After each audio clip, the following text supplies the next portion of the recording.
Hey, hello everyone. Hello, guys. How are you all doing? Uh, welcome, welcome everyone. I can see all of you in the comments. I can see 38 of you are with us live. Let's see. Let's get this to 200 today. Let's see if 200 people will be live with us today. I can see Jazz. I can see Sash. I can see Ainora. Uh, and I'm happy to have all of you here with us. This is going to be. This is going to be. What is wrong with my earpiece is touching. Like I can't hear myself.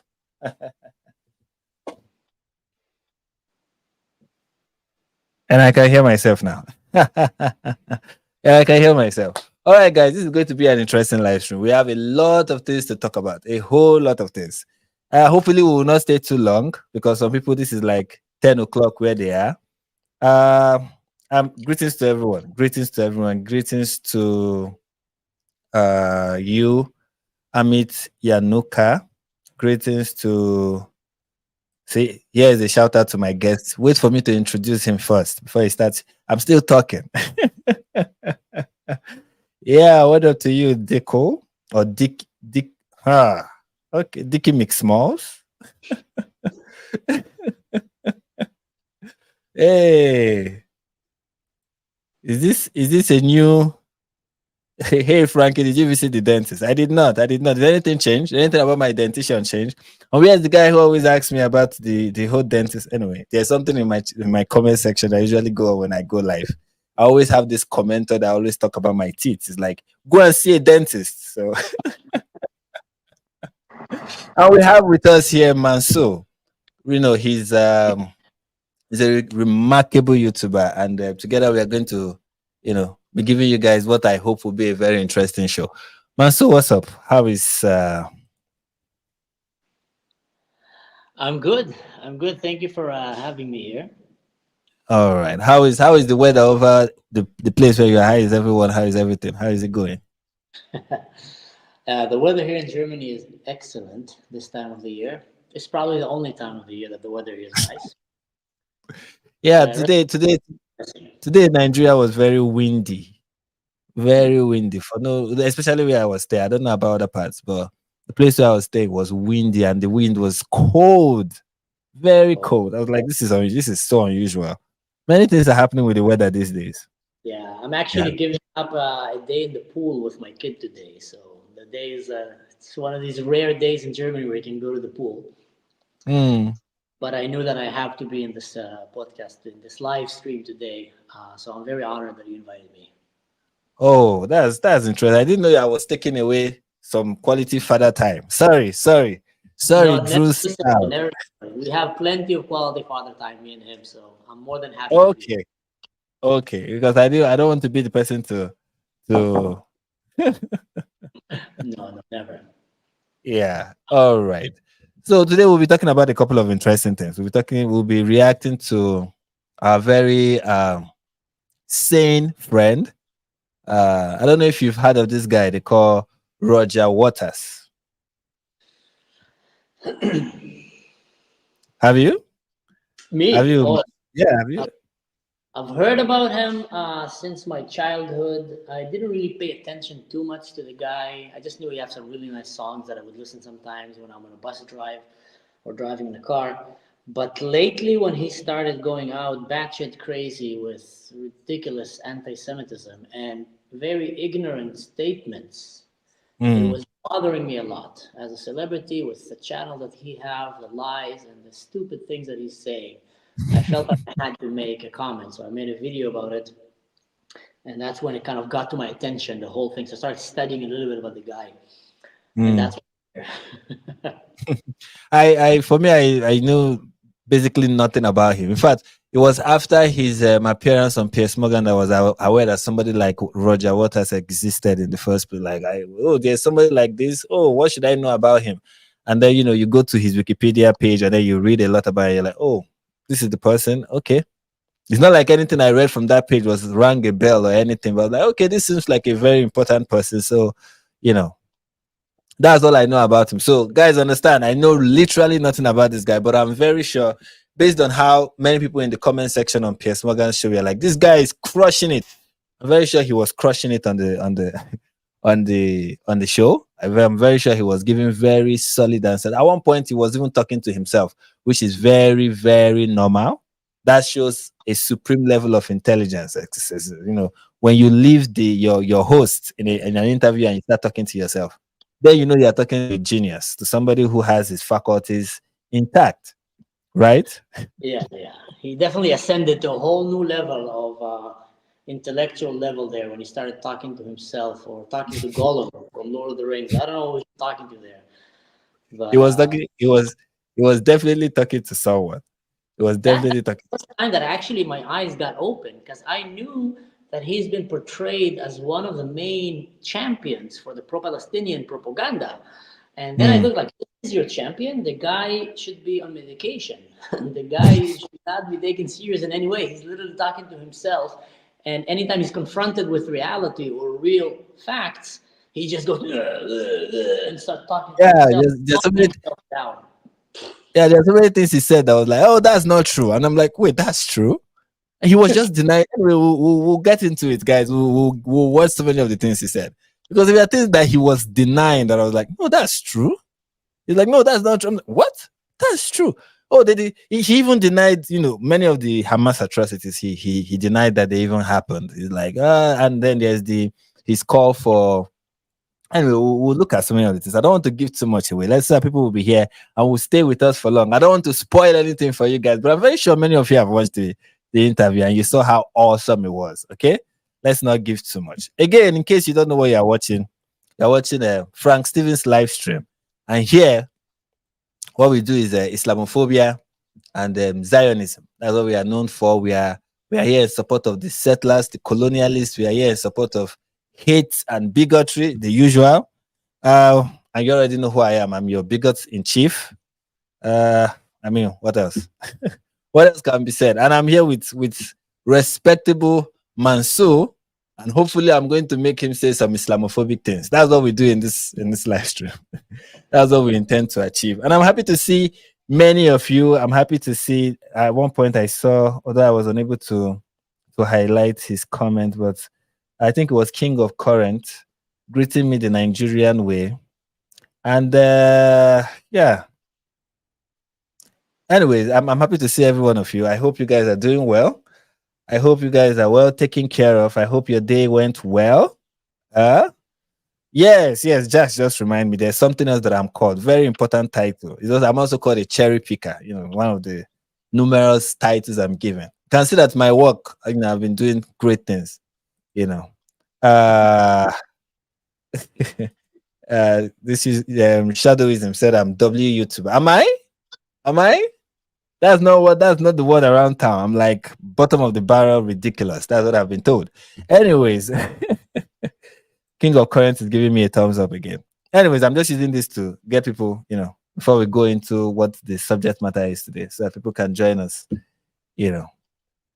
And before when we were talking before we went live, before I clicked live, you said something about spontaneity, and you were saying that you function better when things are done spontaneously, right? Yeah, I was saying that during my time in the service, when we would do hostage rescue training, and we'd Mm, have scenarios where we'd have jumping targets and people that are dressed differently, so it's confusing. I always loved to go to it spontaneously because I found out that my results were better when I was not prepared. When I was Mm. trusting my instincts, trusting my wit, my gut, and just going in there and just doing it naturally. So the same thing I think with when we did this introduction here, it's good that we just answer these questions, ask me whatever you want, and I'll just answer it straight on the spot without pre-thinking it. For me, at least, it works better that way. Yeah, so you guys know for a fact this is a very spontaneous live stream. We didn't plan this. There was no plan. I just, we did it. Just let's go with the win. So, anyways, there was some planning, but every response you are getting and every question that will be asked will be mostly just spontaneous. And yeah, there was something I needed to ask you to do, which I didn't do, which is for you to introduce yourself to people in people who don't know you. I'm very sure there are many of them who don't. Briefly tell them who you are and what you do and what you've been doing. All right. Well, my name is Mansour. I'm an Israeli Arab, born and raised in Israel. My family came from one side from Syria and Lebanon, and the other one was living in the land of Israel for the last 1,000 years. Uh, Mm, they were there when the Jews returned to the land. I'm a Druz. Many don't know what's a Druz. It's a very small religion that came out of the Islam mm, uh, and kept some similarities to it, but also took a lot of ideas from Christianity, Judaism, and mixed it all together into 1,000 years old New Age religion. mm, Uh, One very cool thing about the Druze is when the Israel was established, the Druze, as mm, Arabs, are the best testimony to how peaceful are the Jews. Because the Jews came and said, "We come in peace. We just want to live in this land." The Jews said, "We are living here. Let's live in peace. You respect me, I respect you," and it worked well. The Jews were not that different than the Muslims. The Muslims came and said, "Nah, we're gonna kill you all. We don't want to live in peace." So anyone who's thinking, and people like Roger Waters and etc., with their lies, um, mm, the Druze are the best example to actually show how Israel is not an apartheid, how Israel is a peace loving, religion respecting country, a democracy. I mm, further served in the army. I was an officer. I was in special forces for a while. And then I took a break from it because I was just getting tired of chasing all kind of terrorists and Usamas and Ahmeds in the desert. And I said, there's more in life to that. And I went traveling the world, went to mm, Africa, started building a school there with a friend of mine in Uganda, in a very remote tribe up in a mountain there, a beautiful place. They think that mm, I got lost, but I don't think I got lost. But anyway, we met and we became really good friends. And then just before the war started, I made a decision that I want to change my job because my job was international. And I want to mm, go home to Germany because my son is in Germany and I want to be around my son. So I decided I want to mm, go and start my own YouTube channel and start doing my favorite art, which is the art of storytelling.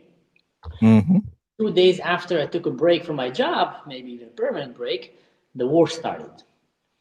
And that's mm, where I stood and I said, what am I going to do right now? Am I going to try to build my own career or am I going to stand and advocate for Israel?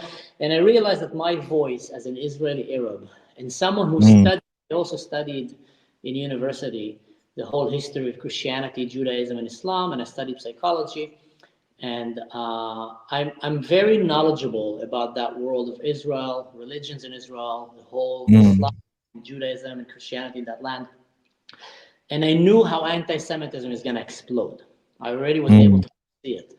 And I said, my voice now as an Israeli Arab is probably more important than any time before. And one mm, day my son is going to come and ask me, Abba, Father, what did you do when the world went crazy and they were hating the Jews and calling to murder and rape and justifying murdering and raping them? Did you mm, stand aside or did you stand with your brothers and sisters in Israel? And I said, I am going to look him in the eyes and I'm going to tell him that I did everything that I can to stand for what is right. Stand against anti mm, Semitism, against racism, stand mm, against kind of woke propaganda that is going. And if I mm, get canceled, let them cancel me. I was actually sure mm, that I'm going to get canceled like after 2 days. And I was suffering a lot from threats and reporting, false reporting, but I had so much support from a lot of kind, peace loving people. I believe your channel is full of them. mm, People here, Inora and Shayna from other channels I know, and others. They came and they stood and they just gave me a backwind to continue what I'm doing, even though I'm getting threats from radical Muslim, right, left, and center, and I don't know what. I know it's the right thing to do. So that's in short about me, and here I am today. I just ignited my YouTube channel and my podcast because I want to start doing Mm, more advocacy and also share from my life learned experience in the special forces, in the army, in times of war, in time of peace, mm. my knowledge from psychology and the whole, basically how many psychos live in the Middle East. That's what I used to say. I studied how many psychos are living in the Middle East, and there's quite enough. Uh, and here I am. Yeah, you were saying something that there are so many wonderful people who support what you're doing. Many of them are in my channel. And I'm like, yeah, here is one of them. It's like, oh, boo, more fake sad stories that happen long time. So why?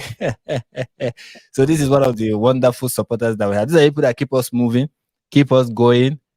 They make us. You see. Here's another one. I like these people. Nice fake story, yet so boring. So boring that he's commenting. These are people that this is the reason why we go live. Okay, this is the reason why we post videos. You know, Yeah. the people don't know. Someone Let me. just commented about the video that I made about Roger Waters. He said, if you are calling him so many bad names, why didn't you give real evidence to counter his claims? And I said, I am the real evidence. I am an Arab from Israel, born and raised in Israel, in an Arab family. I have Mm, all my neighbors and friends are Jews, Christians, Muslims. It doesn't matter.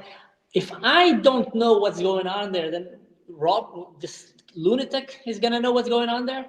So, mm, but some people just doesn't matter if you put the truth in their face, how many facts you put mm. in their face. They just will hate and they will twist reality to fit their own narrative. Yeah, yeah. You said something when you were giving your introduction. You said that you you anticipated the anti-Semitic response the anti-Jewish response that you anticipated it.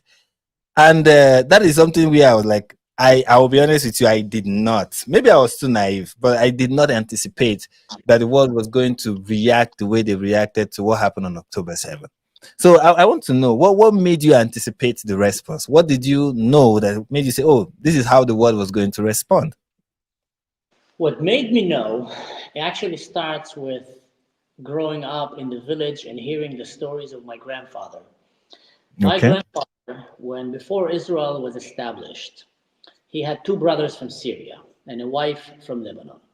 And they were Mm, in the land of Israel, Palestine, all the names that it had during that time. mm, And then the Jews came with an offer for peace. They were just thankful. They just had the Holocaust going around. Everything was going around. I mean, they just came and said, we want to live here. And the Brits came and said, mm, okay, you can live here. The Arabs can live here. You guys live together in peace. And the Jews accepted that. After they accepted that and the Brits left, the Arabs came and they even came to my grandfather and told him, listen, mm, leave Israel for 24, 48 hours. We're going to come and we're going to kill all the Jews from the river to the sea.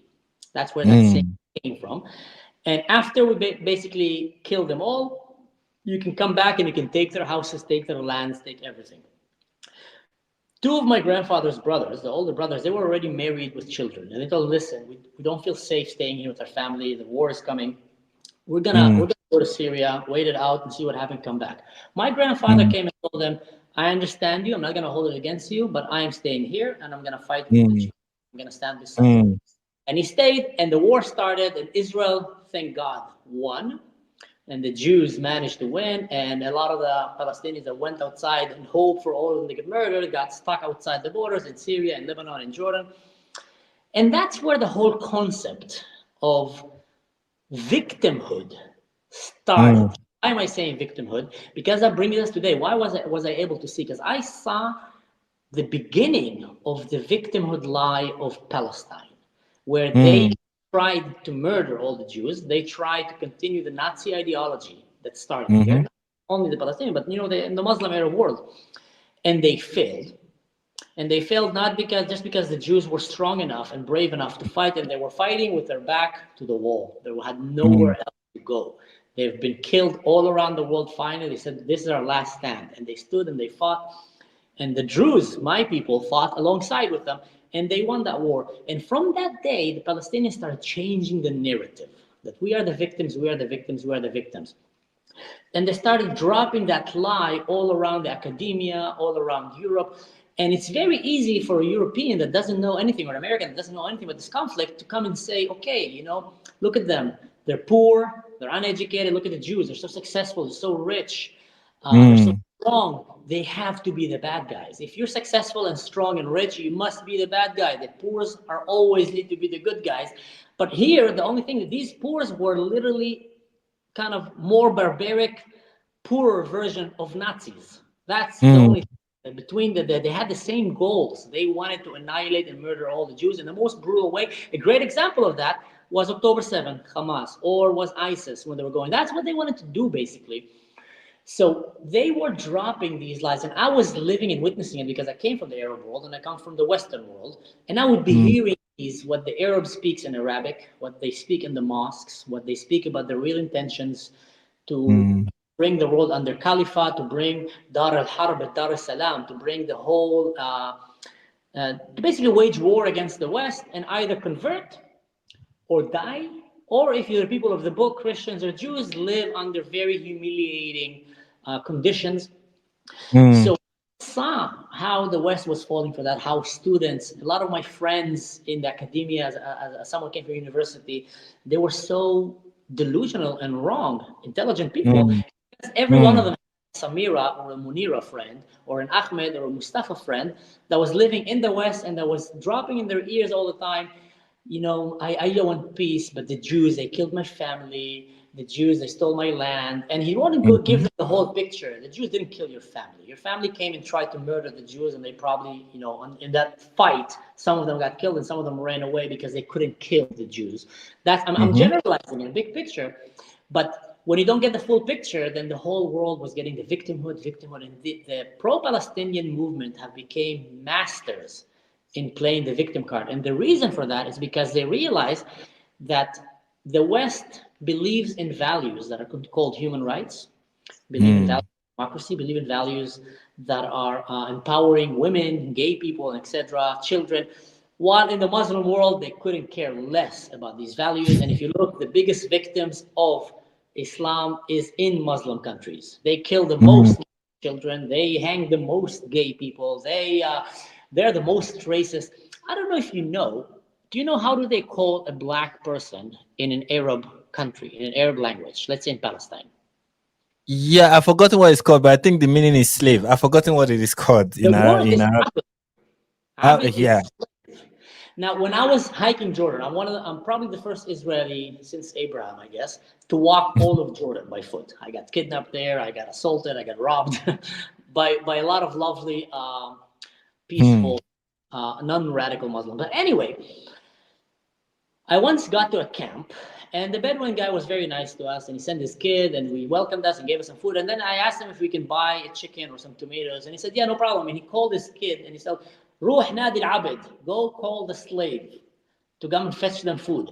And the slave happened to be a black African person who came, and that's a terminology that they use for that. So even the racism that is coming from there is just insane. Now, a lot of the pro-Palestinians will come and tell you, no, Abd is the servant of God. No, Abdullah, Abdullah is servant of the Lord. Abd is just slave. There's a difference. If I call someone slave, and that slave so happened to be a black African, then probably there's a lot of things that should be investigated here. So my point, I saw already this rise of anti-Semitism and this masterful disguise of playing the victim all the time and playing on what the West find as sensitive. A good example, if you remember when there was the Arab Spring and the Muslim countries were collapsing under Muslim Brotherhood and terrorism was going all around, and many Muslims were fleeing into Europe, many radicals.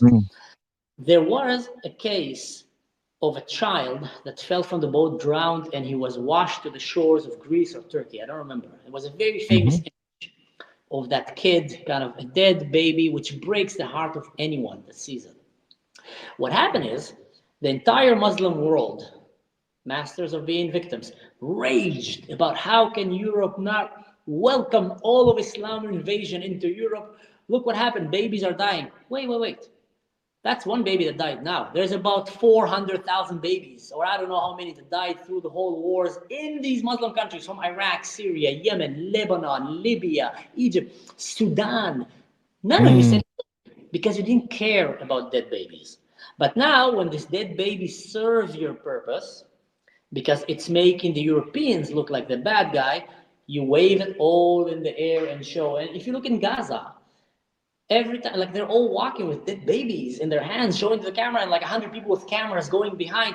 If a dead baby will die in the streets of New York or mm, Berlin, you won't see a lot of people running with cameras. Forget the fact that some of these babies are actually not babies; it's just literally dolls or the same picture from somewhere else. But they know how hard, and I'm saying hard things. I know because I'm a father and I love babies, and every innocent death of a child breaks my heart as a father mm, because the child didn't do anything wrong except from being born to the wrong religion, wrong culture that cherish death over life. But the fact that mm, they're using it again, victimhood. So I was able to see all of this through a lifetime of studies and living experience because I spent days, years actually inside of Gaza before we disengaged. I was in Jordan, in Palestine. I was in the entire Middle East, in the Arabs and in the Jewish and in the Christian areas. And I lived and breathed and smelled and ate the food and ate the hummus. So I was mm, able to see the rise of anti-Semitism. So it didn't surprise me. I mm, just knew that I had to counter it, and I knew that for every one of me, for every one of you, there's going to be hundred thousands of them, and mm, every video that I will make maybe will be watched by 10, 40,000 people, 100,000. Every video that they make will be watched by 14 million people. And mhm, so I knew that if we don't start right now standing in this tidal wave of anti-Semitism, of hate, we're going to be mm, drowned in this mm, Islamophobia world, and we don't want to live there. You know what? I don't care what an LGBTQ pro queer pro Palestine think. His opinion really is on the bottom of the food chain to what mm, matters to me. I came there. I know what radical Islam is. I know what mm, terrorism is, and I know that mm. it's not a good thing. And if it offends some gay person in LA, then so be it. I'm willing to pay that price if the truth offends someone. Yeah, That's yeah, yeah. When you were talking, most of the things you said are things that I didn't notice before. But okay, the many things that are happening in the West that many of us are aware of, like we understand how victimhood has become a major currency in the West. Like it has become a major currency. There was this selected. I don't know if you watched this comedy special by um, um, uh, Chris Rock. Chris Rock did a comedy special after he was slapped by Will Smith, right? So, yeah. and it is called selective outrage. And he was talking about how the West practice selective outrage, where they choose one thing. There are two incidents that look alike, but they don't complain about both incidents. They just choose one and ignore the other. And then he was saying something about how that is what many people are practicing. They are selective in their outrage, and the matrix with which they select what to be outraged about is based on who is a victim. And he said one of the ways to become popular is, he said there are three ways to become popular. He said one way to become popular in the West is through hard work, right? But hard work is difficult. Okay. He said the other way to be popular is by shaking your behind or showing your behind. That if you go naked, you're going to be popular. It was like, look at Kim Kardashian, look at Black China. How did these people become popular? By showing their behind, their nakedness. Then he said the third way to become popular is by playing the victim. And a good example he gave was the wife of Prince Harry. What was her name? Meghan Markle. And he was like, look at her. She's popular today because she played the victim. An identity that does not really fit her. This is somebody who is successful. She was okay. She had like a D-list, acting career. Let's call it what it was, what it is. It wasn't really like great. She wasn't like a well-known actress. But then she married into royalty. She's wealthy now. She has fame. She has everything. She's into the royal family, but it's not enough to become to stand out as a member of the royals. She had to play the victim and played so well. She was excellent at playing the victim. It made her popular. It gave her that attention. And he used that as an example to just show how people use victimhood to become popular. And when you Yeah. live in a culture where that wants to be empathetic, right? The West has they I was listening to what's his name? What's his name? Douglas Murray, and he was an old debate he was having, and he said one of the things, the most valuable virtue of the West is freedom of expression. He said that, and when I heard that, I was like, no, that's not the most valuable virtue right now. Or what would you guys value most in the West? What you value most in the West right now is empathy. That is all that matters to you people. Is how can we be empathetic? How can we show concern? And then you have Muslims who have realized this. They've watched and they notice, okay, these people are very empathetic. So they try to play with that a lot. They try to play with the West in that regard a lot. Show them, oh, look, even they will call for the destruction of the West, death to America. And then you say, look, these people are calling death to America. And the Muslim will respond by saying, oh, but freedom of expression. And you'll be like, but freedom of expression does not matter to you. You want to silence people for being Islamophobic. I don't know if you understand. So you're acting like you care about freedom of expression, but you don't, because you actively are pushing to silence your critic. But when freedom of expression appeals to you and helps you, then you are pro free speech. The same thing with the empathy you were explaining. These people are not really empathetic. These people really are not. Okay, they live in communities where they kill apostates and they kill blasphemers a lot, right? And when this is happening, when these apostates and blasphemers are being killed, it is celebrated. The death of people is celebrated. So these people have no problem with, and by the way, apostates, blasphemers, whoever they are, people and they're usually people from other religions, are usually second class citizens for these people. Like people who, like in Nigeria, people who become victim of accusation of apostasy that or blasphemy that end up getting killed are Christians, right? So these people really don't care about religious minorities or people who are minorities as a whole. They don't. But when they are in a society where being a minority is something that is cherished, they play that, oh, look, we are minorities, treat us better. And the West every time falls for this, always falling for it, you know. And I find it very interesting. I didn't really, I did not know that the West was this extreme in their support for anybody who claims to be the victim until October 7th. That was You when know I what they realized, okay, they're really committed to this. you know what they teach in commonly taught in Muslim Mm, mosques regarding the West. They come and say Islam have tried to conquer the West twice by the force of the sword, and we mm, failed. They have better armies than us, they have better weapons than us. Third time, we will conquer them by the power of the womb because we'll just use their humanitarian values to infiltrate them, bring a lot of children, and take them down. And the reasoning behind it, they say why they're going to win, why they're certain they're going to win. And you might be actually right. They say the West doesn't care about Allah, doesn't care about God. They threw God out of the picture. And the most important thing now is me, is the human, is my emotions, my feeling, how I feel, empathy, and all the stuff they spoke about. That's why they will fall, will fail, they will corrupt, they will crumble. We in Islam, we don't care about me. Me is not important. We care about Allah, and we will gladly sacrifice our life to do what we need. And they said that's why we just need to be patient. We just need to enter their world. And this is not secret teaching. This is you can mm, find enough recordings from mosques. Not forget about in Muslim countries. That's like out in the open. They're speaking it and shouting in the street. You can find it in mm, Britain, in France, in Belgium, in Holland. They were actually seeing that starting to happen in Germany, and then the German government was smart enough and realized that up until then, the imams here were all under the authority of Turkey. They were trained in Turkey and they were audited by Turks.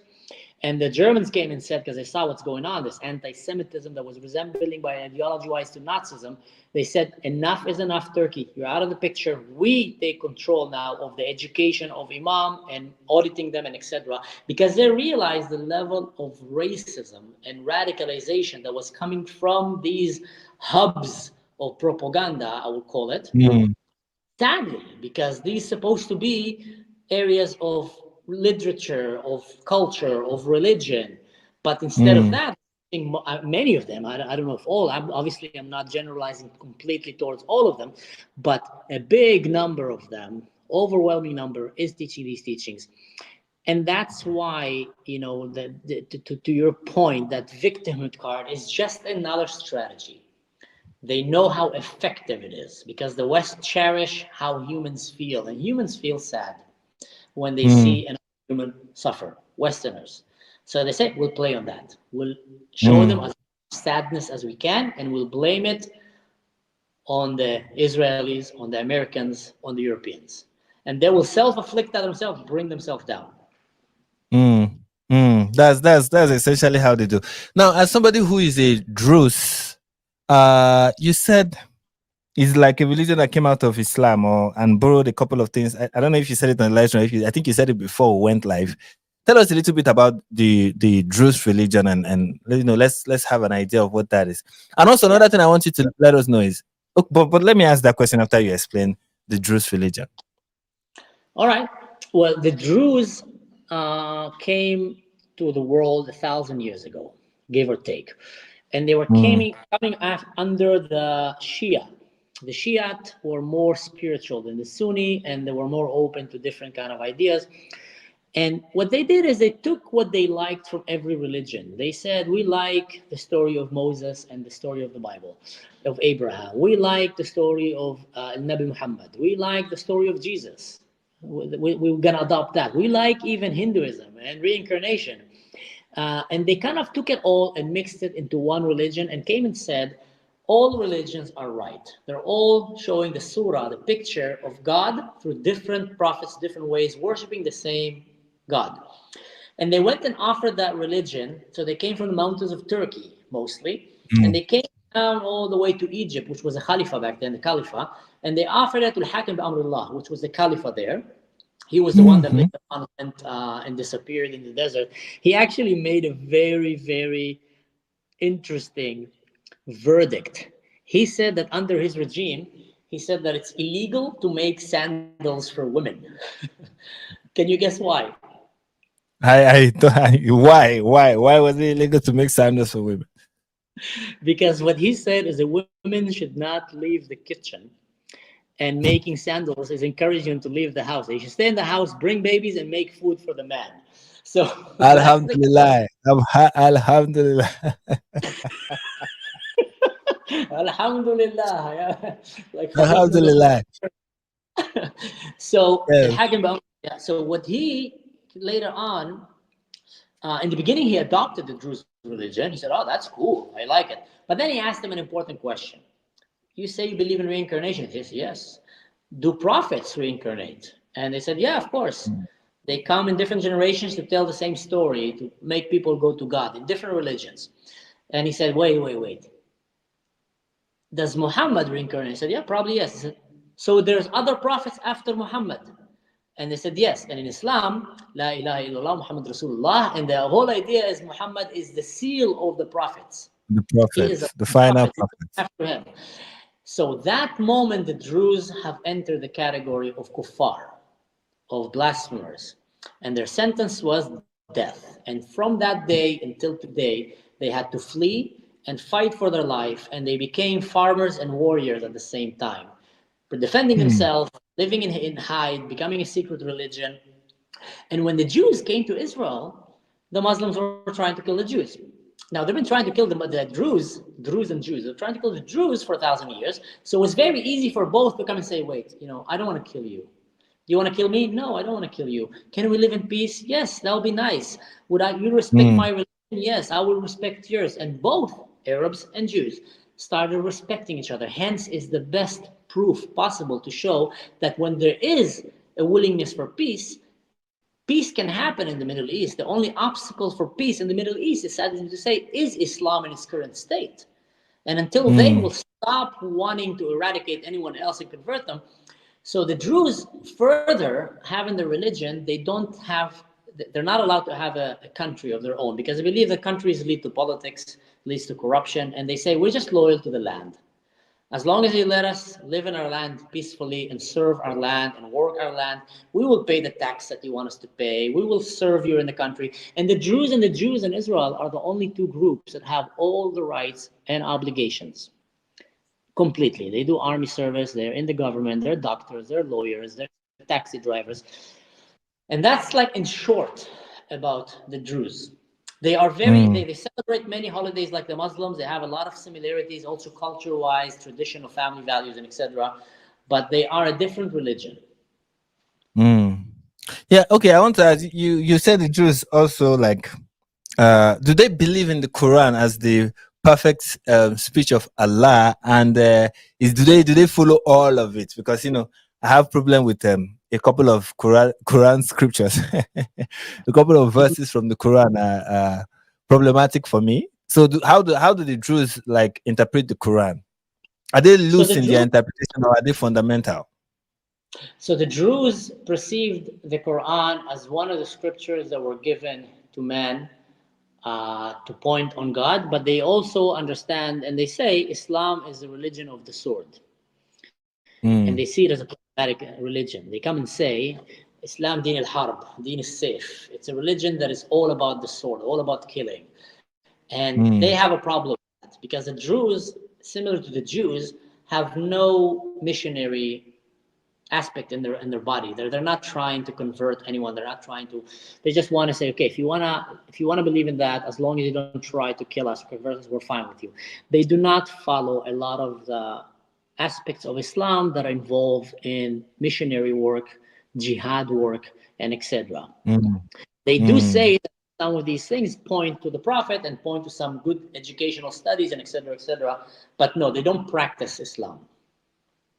Oh, okay, okay, They've been okay. surviving from Islam. Islam has been trying to kill them. They're actually victims of Islam. Yeah, yeah, yeah, yeah. I get what you're saying. Why I asked the question is that you have like Sufis, you have Shias, and they too have been persecuted by Sunnis who are the majority, but they are also as fundamental in their Islamic practice, just like the Sunnis, especially the Shias, but not the Sufis, of course. But yeah, so I just wanted to know how much of a devotion to the Quran and to Islam these people had, or the not these people, the Druze have, you people. Yeah, yeah, How much no, of a devotion you people have to the Quran? All no. right, all right. So it's really interesting meeting somebody who, like, I'll be honest with you, I didn't even know that. I think there are so many religions in the Middle East that many people are not aware of, and this is one of them. This is definitely one of them. Yeah. How do people? What is the usual reaction you get when you tell people your religious belief? How do they often react? If I tell it to Americans or European, they often think that I'm talking about druids. And sometimes it takes me halfway through conversation. I realize that this whole time they thought that I'm talking about, a cult that is going in the forest and praying for trees. And I said, not druids, Druz. The difference. But when I explain to them, they actually like it. But it depends who. If I'm talking to left wingers, liberals, the moment that they realize that I'm actually not hating Israel and that Mm, I'm Arab that actually love the Jews, surprisingly, they get annoyed and they start saying, we don't want to listen to you anymore. And it just mind blows me because I thought that you guys were supposed to be the biggest allies, the left wing, the liberals, to the whole idea of coexistence. But every time that they realize that you as an Arab are not siding with the radical Muslims and actually standing against, honor killing, against implementing jihad and etc., in Sharia law, they get mm, angry and upset. But other than that group, and I'm generalizing in big, there is some people that come from the left and liberals that do tolerate, but that's just surprised me as someone who kind of expected to have that resistance from the right wings, stereotypically mm, more than that. In Israel, I would honestly say that the Druze are one of the most loved and appreciated people in Israel. mm, The love and the support that people give to the Druze in Israel is amazing. I'm not talking from the government right now because there's hiccups here and there. I'm talking from the people. mm, They appreciate us so much. They love us, and we integrated completely in that culture. And it's beautiful. If you go to a Druze village in Israel, you will see mm. more Israeli flags alongside the Druze flags than in a Jewish city. So they No. also, oh, yeah, they completely see themselves as Israelis. They see this is our country, Mm. and it's fair to us. We are fair to it. We love our country. So in that aspect, I think that answered the question.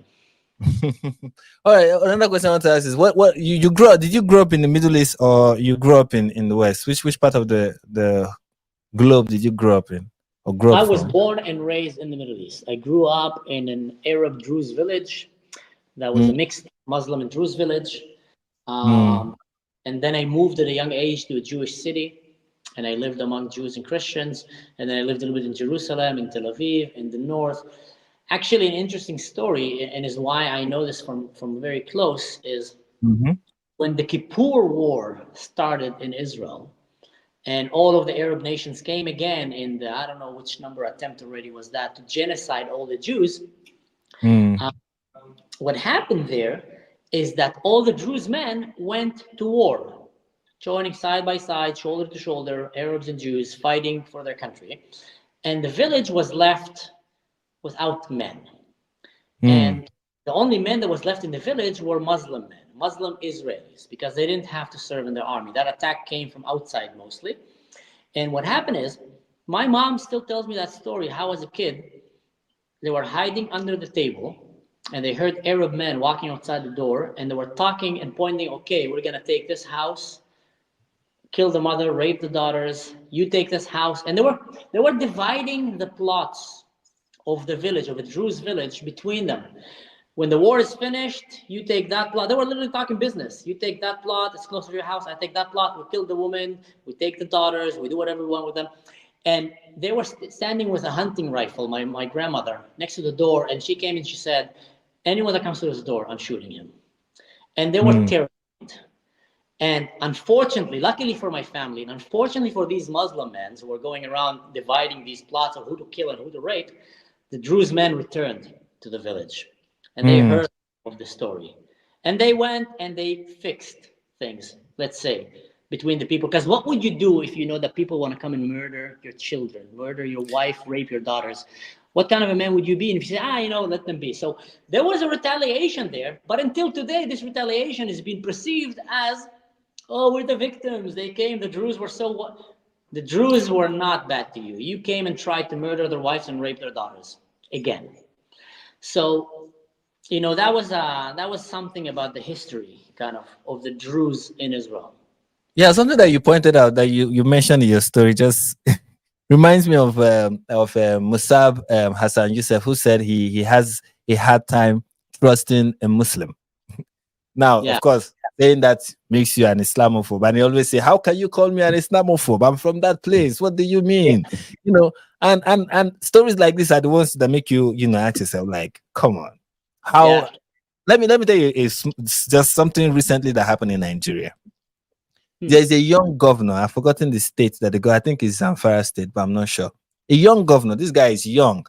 Now, in Nigeria, people always believe that the fundamentalists, people who are Islamic fundamentalists, who are Islamists, are the older generation. The older generation of Muslims are the radicals. They're the ones who hold, who are very devoted. And, if only they had education and whatnot, they will be open-minded and they will be liberal in their thinking, right?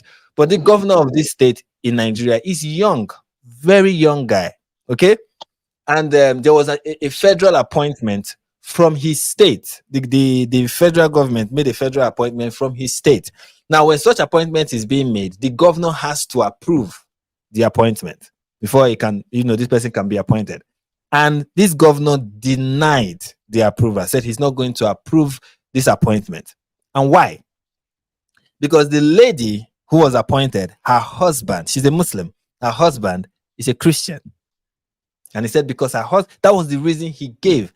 Because her husband is a Christian, this person cannot get this federal government appointment from my state.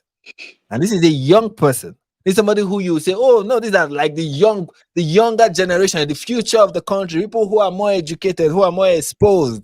Okay. And when something like this happens, you ask yourself, okay, how much of these Muslims can I trust? Like I don't want to generalize. I don't want to be afraid. I don't want to walk around looking at you and then have this irrational fear of you. But when I see things like this, I begin to ask myself, who amongst you can I trust?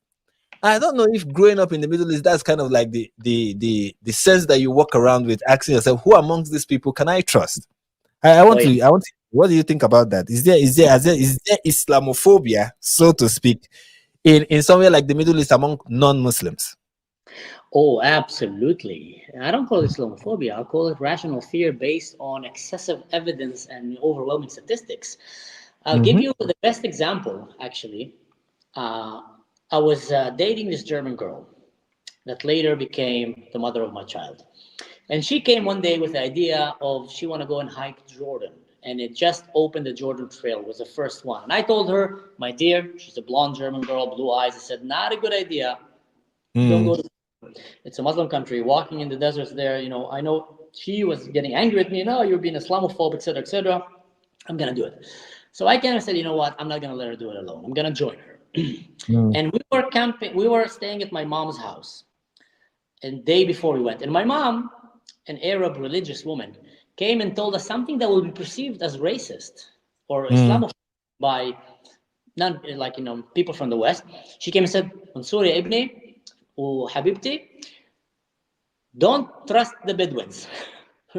Never trust the Bedouin. And I came and said, even for me, said, Mom, that's a bit. I said, no, no, no, I know what I'm talking. I'm not saying that all Bedouins are bad. But I'm saying I know enough Muslim Bedouins, don't trust the Bedouins. And as the German girl was getting kind of a bit annoyed, and I said, Mom, let's tune down a little bit this old generation kind of statement. It doesn't fit today. We went to Jordan. We got robbed by a Bedouin. We got kidnapped and almost murdered by a Bedouin. We got stolen by a Bedouin. We got cheated by a Bedouin. A girl that was hiking with us got raped by a bunch of Bedouins. And then when we finished and survived the trail, we had to survive some of it. And still, we met amazing Bedouins also. We met very honorable and everything, but it doesn't change the fact that I was looking at the girl and she came and told me, your mother was right. And I said, all right, so would you call my mother a racist? So she just an old school woman that loves every human for whoever he is. She doesn't care, but she speaks what she has in her mind. She's not politically correct. She's an old lady. She couldn't care, give a shit. And she just said, Habibi, don't trust the Bedouins. And she was wise. We almost lost our life. We lost our money. We all, it's just a woman got raped. So in the Middle East, people who've been living enough around Muslims know that there is a problem with that religion because you can have, let's say, 100 very good and kind one, and one of them is just going to be complete radical. Now, the 99 of them would not tell him stop because that would contradict the Islam. So they can't really say anything because then they will die, and they will not even warn you about him. And that person can just flip any second. So that Mm-hmm. makes a very ticking bomb religion that is unfitted to work with Western values.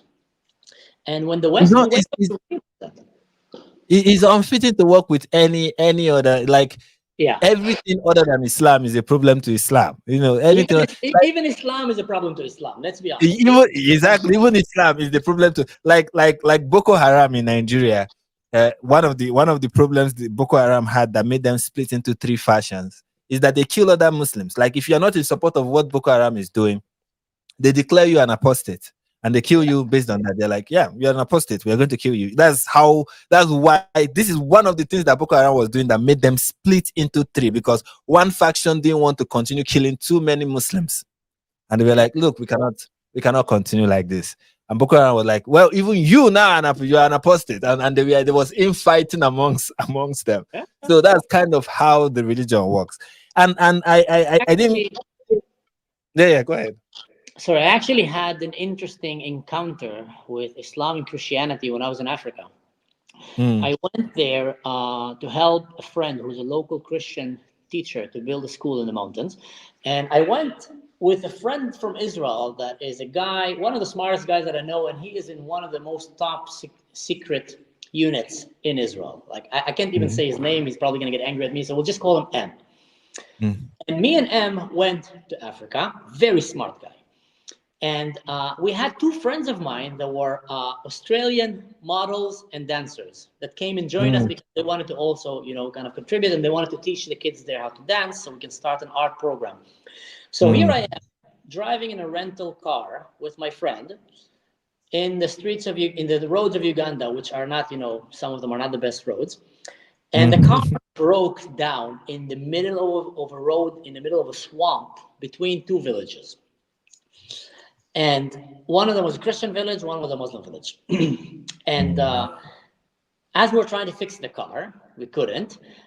The girls were standing outside the car, and more local people started coming, and they were holding machetes in their hands, and just they saw these beautiful two girls who were also dressed like athletes, kind of with tights and just shorts clothes that they usually kind of wear when they go to the studio. I don't know what. And it was the first day in Africa. I didn't have time to culturally tell them that maybe they should kind of dress a little bit more modest. So they're causing a lot of attention. A lot of men were coming, and me and him were feeling very uncomfortable. So I came, and I didn't want to scare the girls.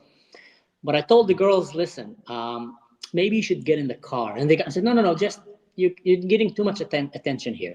Because I said, 1, 2, 3, 4 guys here, maybe we can handle. But more than that, it's going to become very difficult for us to defend these girls. So me and this guy started, I told him, you stand here, I stand there. And we're trying to talk to these people just coming. And they're coming at the window, looking at them. One thing that made me feel a little bit more comfortable, when I started talking to these guys, I realized that they're Christians. And I'm saying this as an Arab. When I realized that they're Christians, I was less worried that they're going to try to lynch us and rape the girls. I'm not saying crimes cannot happen under Christianity, but I'm saying it's just way, way much more likely to happen under Islam. Call me Islamophobe. By all means, you know what? Do whatever you want. I just been there. I've been in a situation where I almost got Even lynched. even in Nigeria, even in Nigeria, the most unsafe states in the country, the most unsafe state, the place that is becoming, in some places it's even becoming on hard to live there, are Muslim states. And people always talk about how Sharia. I see them preachers in the West like Ali Dawa and the rest talking about how Sharia is going to be so great, it's going to be so magnificent, it's going to change the world. And I'm like, we have 12 states in this country, in Nigeria, 12 that practice Sharia law. And it is the most unsafe place in the country. Very unsafe. If Sharia is really the solution, then why this level of insecurity? Look what happened in France. Look what happened in Belgium. The moment they enter a place, the security of that place goes down. I was in Germany before the Arab Spring, and I was after. I came to Christmas after. There was a police car in every street corner because they were afraid of killing and suicide bombing. And there was still someone that came and rammed people with a car and started chopping them with a knife. So in that particular story in Africa, me and M ended up, kind of hiding the ladies inside, ended up, kind of working our way, managing, to find a trustworthy guy that we believed, and he helped us fix the car. And we just went out of there immediately. But that was a good wake up, I think, even for M, who kind of realized, okay, wow, that could have went very differently if these people were not Christians, let's say it that way. And again, I'm not saying there's a lot of crazy things that Christianity have done. Every religion, every group of people, you have criminals, you have bad people. But it's just overwhelmingly much more likely that that their entire community will celebrate what will happen. You see what happened in Gaza. They kidnapped women and children and brought them naked into Gaza. And the Gazan people, majority of them at least, we see many of them, were celebrating, spitting on the dead bodies and just jumping and taking pictures with them and, giving baklawas and knafis. While in a Christian or in a Jewish country, you will have people shocked, angry. They will stop you for doing that. And the values are different. The way they celebrate. And let me explain something, because there's something you mentioned and I think it's good for our viewers to understand this. You said something and you're like, every religion has like bad apples and stuff like that, which is very true. There are Christians who have done terrible things. There are Jews who have also done things that are questionable. Hindus, whatever religious affiliation is, yeah, that's a fact. But you need to understand something that makes, and I'm not saying you, I believe you understand it, but people who are watching us need to understand that there's a unique thing about Islam, which is that Islam, unlike other religions, in some cases call for this act of violence, call for these crimes to be committed. Yeah. Okay. It does call for it. And it's important that we see, look, this is the distinction. There is one religion where in their book, it is not interpreted as something that was said at one time and was abrogated. No, it's something that should be obeyed even today. And there is nothing in the Quran that should give that will really solidly give you the impression that these commands should not be obeyed. It should not be obeyed, because there's many of them were the last revelations that were revealed to the prophet. So the last revelation from the prophet is not something that is abrogated, like Surah 9:29, right? Surah is what you find in Surah 8.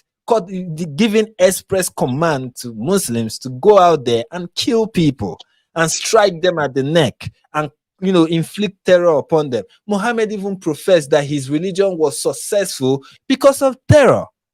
From the Quran to the Hadith, you see a constant promotion of these crimes. Yes. So why in other religion, when you see violence, you see it as a bug. It is not a feature. It is a bug. It is a problem. It is people who are taking it out, giving a twisted interpretation to scriptures, or even people who are not even doing it based on the religion. They're just doing it because they are terrible people. But in Islam, it is not a bug. It is a feature, a prominent feature. And that is why other Muslims will not criticize a Muslim that does it. Why, if a Christian go out and do something that is evil, you have many Muslims speaking out, and many Christians rather, speaking out against what is Christian, that this is unchristian, this is bad, this is wrong. That is why you have Christian nations are the ones who, they participated in slavery, they didn't start it, they participated in it, but they were also the ones that ended it. While you have in Muslim countries, till date, there are some of them that till date, Yemen has said slavery is okay. Recently, legally, you can have slaves now in Yemen. If you're somebody who to have slaves is something that you enjoy doing during your spare time, just move to Yemen, convert to Islam, and you're good to go. That is not a problem. It is a feature.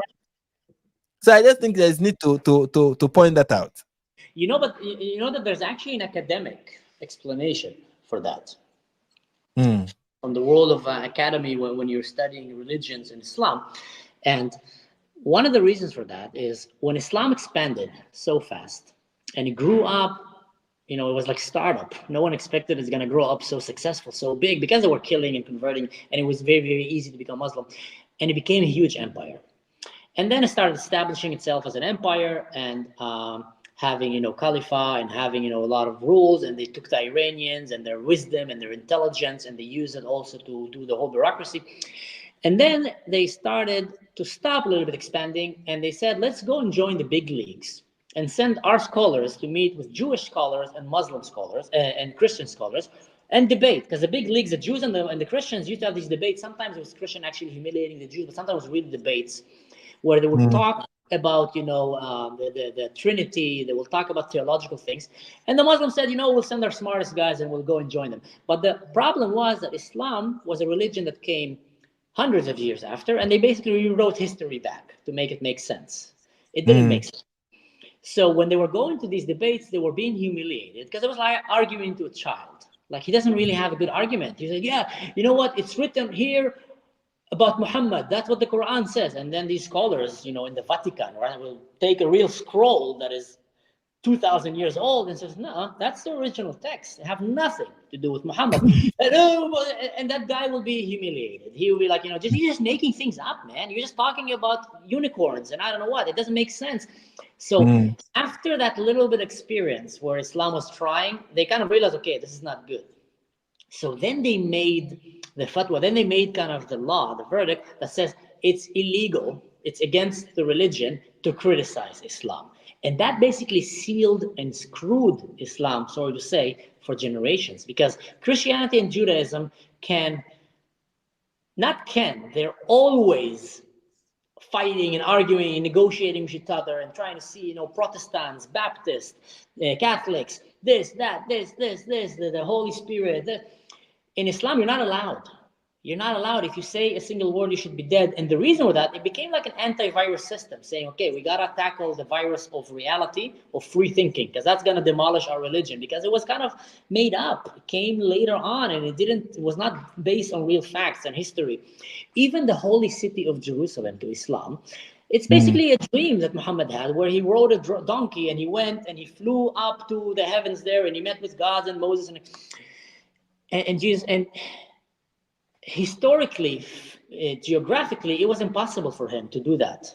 But that made Jerusalem the holiest place almost for the Muslims, but that based also on a story that is easily disapproved, because it's very hard to disapprove the Bible and Christianity, the New Testament. People tried it many times, but they pretty well went along history. Yes, you can come and say, sorry, I don't believe in hocus pocus. I don't believe in spirituality. I don't believe that there is miracles. I believe it's all science. But still, these science or these miracles were kind of recorded. They're recording of the slaves in Egypt. They're recording of the opening of the Red Sea that you can kind of assume there was a wind and high tides, or maybe Moses going Gandalf style and sticking the sticks, you shall not pass, opening the sea. But these things were easy kind of to say, okay, this kind of happened, there. Mm-hmm. There's recordings of a fight against Goliath, and there was a giant living there, and David. So there's so many things that are just hard to disapprove. But with Islam, it's so easy to disapprove it because many of these things were literally made up. So Islam closed its doors and said, that's it. We tried, it doesn't work. Let's stick to what works. What works is going and killing people and forcing them to convert. Going and talking to intellectually convinced, it's not working, it's going against us. And Mm. since that day, Muslims have been really screwed. And that's why it's almost impossible for a Muslim country to become a democracy. It's almost impossible for a Muslim country to adapt real freedom, real Mm. acceptance and tolerance. Because Mm. it's very easy, just like you said. Someone will come and say, you need to kill them because they're infidels. And who is going to come and speak against it? Oh, you don't believe in the Quran? Kill him as well. And that was the problem. Exactly. I highlighted this question here because I wanted you to address it before I forget. Yes. He said, "As you can you talk about Druz in I don't know this place, so please go Ramat. ahead and talk about it." All Yes. right. No, I'm glad you said it because I wanted to answer that question too. So, like I said, the Druze is a peaceful religion that accepts every government that is on top of it because they believe that, politics lead to corruption. I also believe that it came from a survival need. They were saying, Mm. the Muslim empire, this Christian empire, Byzantium, they're all going crusades and killing and crashing each other. We just want to say, guys, we're not a threat to any of you. Actually, in our own religion, we're not allowed to have a government. We're just going to serve anyone as long as you respect us. Mm. When Syria tried to invade Israel and to annihilate, one of the tries and attempts to go and genocide the Jews. The only one in the Middle East that tried to genocide another was actually the Muslim against the Jews, again and Mm. again. So when Syria, in one of their genocidal attempts of the Jews, Israel fought back and they took over the Golan Heights. And they came and said, these Golan Heights are strategically, they're like a huge mountain that is shadowing all of Israel. And anyone in that mountain have an advantage because they can just, strategically shoot all the way rockets to Jerusalem and Tel Aviv and etc. So we're not giving Mm. that back. We know these guys want to kill us. We're not going to give them. That's too much. So they're going to try again. So they kept the Golan Height, but they kept being a lot of conversations. And there were Druze living in the Golan Height. And like I said, the Druze are loyal to the land. This is my land. This is my grandfather's land. This is where we grew our vine leaves and our trees. And this is where we're going to live and die. So when the Druze were taken into Israel, the one in Golan Heights, they kept hearing every second term an Israeli politician talking about give back the Golan Heights to Syria.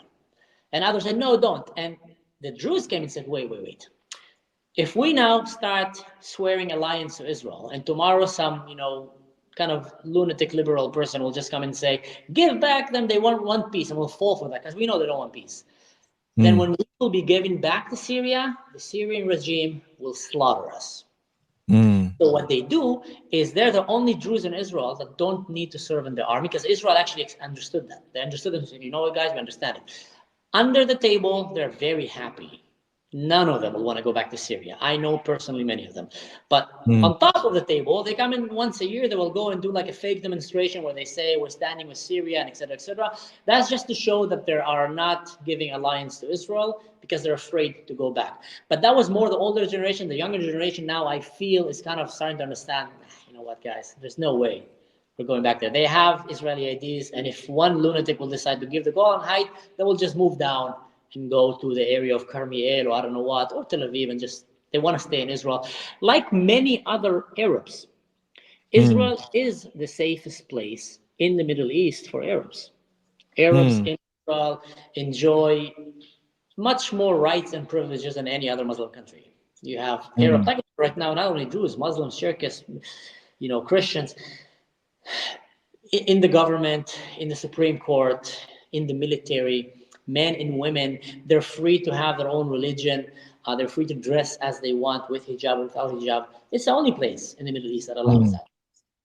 So Mm. that was a question about the Druze. They are still happy to be Israelis, but they're just Mm. are thinking about the future, they're wise and say, you know what, let's kind of play our cards right. All right. So let's look at some super chats before we get into this video. Also, guys, please remember when you have loose change, this is where you spend it. Okay, you spend it here. So and the more you give to this Islamophobic cause, the more Islamophobic you become. So you want to grow in your Islamophobia. This is what you do. You send me money. Send me that money. I'm the Nigerian prince that you can trust. Amen. This is from Jazz. He said, "Thank you, Frank and Masu, for the collab. Super interesting. Thank you, Jazz."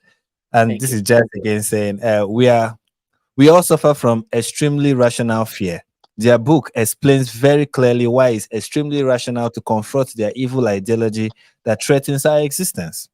And you said it extremely well, Jazz. You said it extremely well. This is from Jazz again. Islam is what Islam does. Exactly.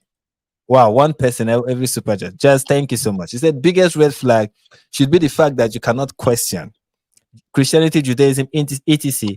Encourage discussion and questions. And I think that's one of the issue with Islam, right? The way forward, whenever there's a disagreement, is to fight it out, is to slaughter the person. Any person who dies out, any group that dies out, that comes up with a disagreement, the ones that die out are the ones who lose the debate. Okay, the ones who remain alive are the winners. It's debate by the sword. It's so interesting. It's interesting how Muslims, go about, and it's really, really, really one of the reasons why when people talk about and another thing you said something that it was a fatwa that you know you should not question the religion, but it's also in the Quran not to question the religion. So Yes. it's from the book and from outside the book. Do not question the religion. You shouldn't question Muhammad. You follow him completely, and you have to follow your religion in full. Was in Surah 2 it stated that you follow Islam in full, not in part. Okay, that is why when a group like Boko Haram is like anybody who does not support our cause, which is fighting in the way of Allah. If you don't support that, which is something that is prescribed in the Quran, you should fight in the way of Allah. You are told again and again, fight in the way of Allah. And part of fighting in the way of Allah is killing the apostates, right? I mean, killing the polytheists, the apostate, the enemy of Allah, the enemy of the Muslim, subjugating them, turning them to dhimmis and taking over the world, essentially. So when you are not doing that, you're not following the religion in full. And I think Boko Haram has every right to say, you know what, you're a kuffar just as much as the kuffars themselves. So that is how the religion operates, and that is how it has been operating for a very long time. Is submit or you die. Submit or die. That is the Islamic way. That is one thing. That is one thing that I don't understand. Sort of cutting in about atheist, you know, intelligent, intellectual, liberal people. They Mm. seem to be so much against Christianity and saying that you guys are following a bunch of fairy tale stories told by people that lived 2,000 years ago. That makes sense, about abortion, about marriage, and etc. And they get like really outraged. And okay, if you're not a believer, if you're not following that faith, I understand your point of view. You can come and say, guys, come on, why you listen to someone 2,000 years ago? You kind of adapt. But then they are not criticizing at all similar religion that was told by a warlord, an analphabet, by the way. Muhammad didn't know how to read and write. That's a known fact from the Quran. So a warlord that didn't know how to read and write, because many people then did not know how to read and write. The only ones that knew how to read and write back in these days were either lords and Jews, because the Jews were teaching their kids to read and write from a young age. So someone didn't know how to read and write, someone that was a warlord who invented it again. It's the same argument. He invented his own religion. Why aren't you Mm. criticizing that? Why isn't that bothering you that there's people right now, 1,400 years later, 1,600 years later, that are sitting here and following that religion blindly, to the letter, Because they don't. killing, Because they don't. executing, murdering, depriving women from their rights? Why? Yeah, like people who are liberal, people who are leftists, some of them, everything that you stand for as a leftist, as a liberal, everything you stand for, Islam is against it. Every single one of the things you believe. Women's rights, they don't believe in it. Right for minorities, they don't believe in it. You Yeah. say you criticize Christianity and say, oh, it's a fairy tale religion, it was created, it was man-made. All your criticisms of Christianity apply perfectly with Islam, but you would Yeah. not criticize Islam because you don't want to be Islamophobic. And it's just like look, I get it for many of them, because one is, especially for places like the United States and even in Europe, some parts of Europe, and still most part of Europe, despite the mass migration, you still have Muslims as minority, right? And there's always this thing amongst leftists to protect the minority. So you have two options. Okay, you have a minority who are very fragile, and you're like, how do we protect this minority? And then they tell you any criticism of them is going to interrupt the peace of the land and the peace of society. There's this mindset of, okay, let us protect this minority group, and then for them they feel like the best way to do it is to not criticize them, to not hurt their feelings and stuff like that. I mean, you have Muslims. There was this. I think I talked about it last week. There was this court ruling from what is it called now? From Austria, right? Where if a woman was giving a lecture about Islam, and then he talked about Muhammad and how Muhammad loved to do it with children, especially talking about the marriage of Muhammad to Aisha, right? That's what the woman said while giving a lecture in a university. And then a journalist was present in the lecture, somebody who obviously was there to find something to fault the woman with her lectures, because she feel this journalist is like, this is a far right conference or a far right seminar, so let me see something which we to fault this woman, probably write a hit piece about her. And while he was there, he saw something, or why he or she or whoever the gender of the journalist was there, saw something, and then reported the woman to the authorities as somebody who has infringed on people's religious rights, right? And then the court was like, yes, there is a religious right to protect the feelings, to protect the feelings of people. That it doesn't even matter that if the statement that was made was true, but how it was said was deemed to be an insult, was said as an insult, and therefore the religious rights of Muslims should be protected. That's what the court ruled, and not just a lower court. It was the European Court of Human Rights that came to this conclusion that yes, Muslims now have the right for their emotions, their religious feelings to be protected. And they said that doing that is going to that why the woman's freedom of speech to give lectures criticizing whatever does not apply in this case, is because statements like the one she made is going to interrupt religious peace. And it's so funny, when I was thinking about the phrase interrupt religious peace, I was like, okay, what is it about this phrase that Muhammad loved to do it with children will interrupt religious peace? What about the phrase we interrupted that Muslims will be upset about it, and then they are going to burn things down or cause a riot or become angry? So it's not that this is going to incite violence against the Muslims, it's that it's going to make the Muslims violent. That religious peace you are trying to keep is that so that Muslims, a minority, will not freak out, become violent and start burning your cities down. That is the peace you are trying to protect.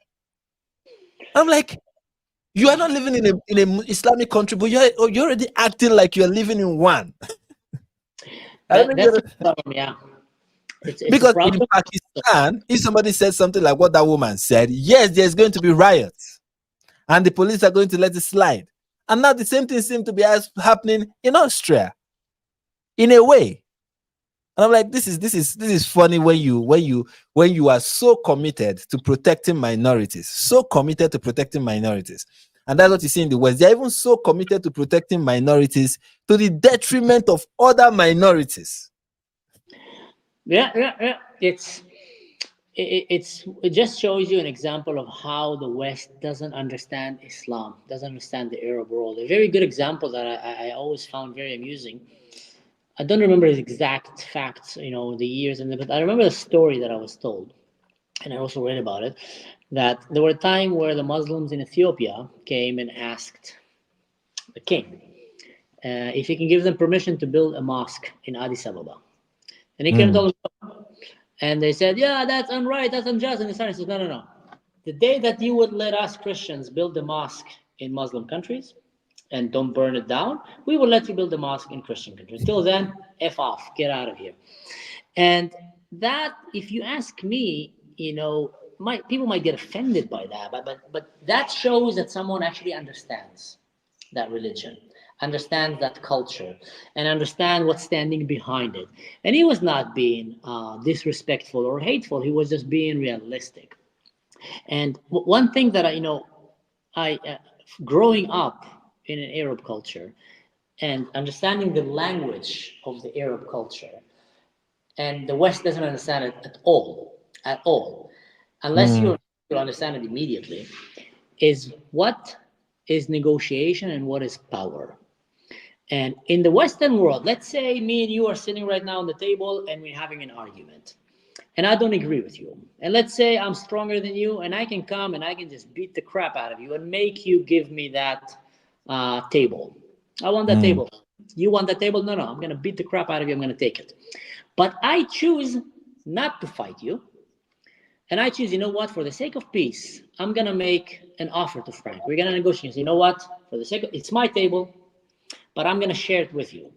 All of my friends, the Westerner friends, will be clapping their hands and says, wow, that's a real strength of a real show of power. That man was able to restrain himself from violence and seek a peaceful resolution. mm. In the Muslim world, in the Arab world, this is considered weakness. Weakness. Power is power.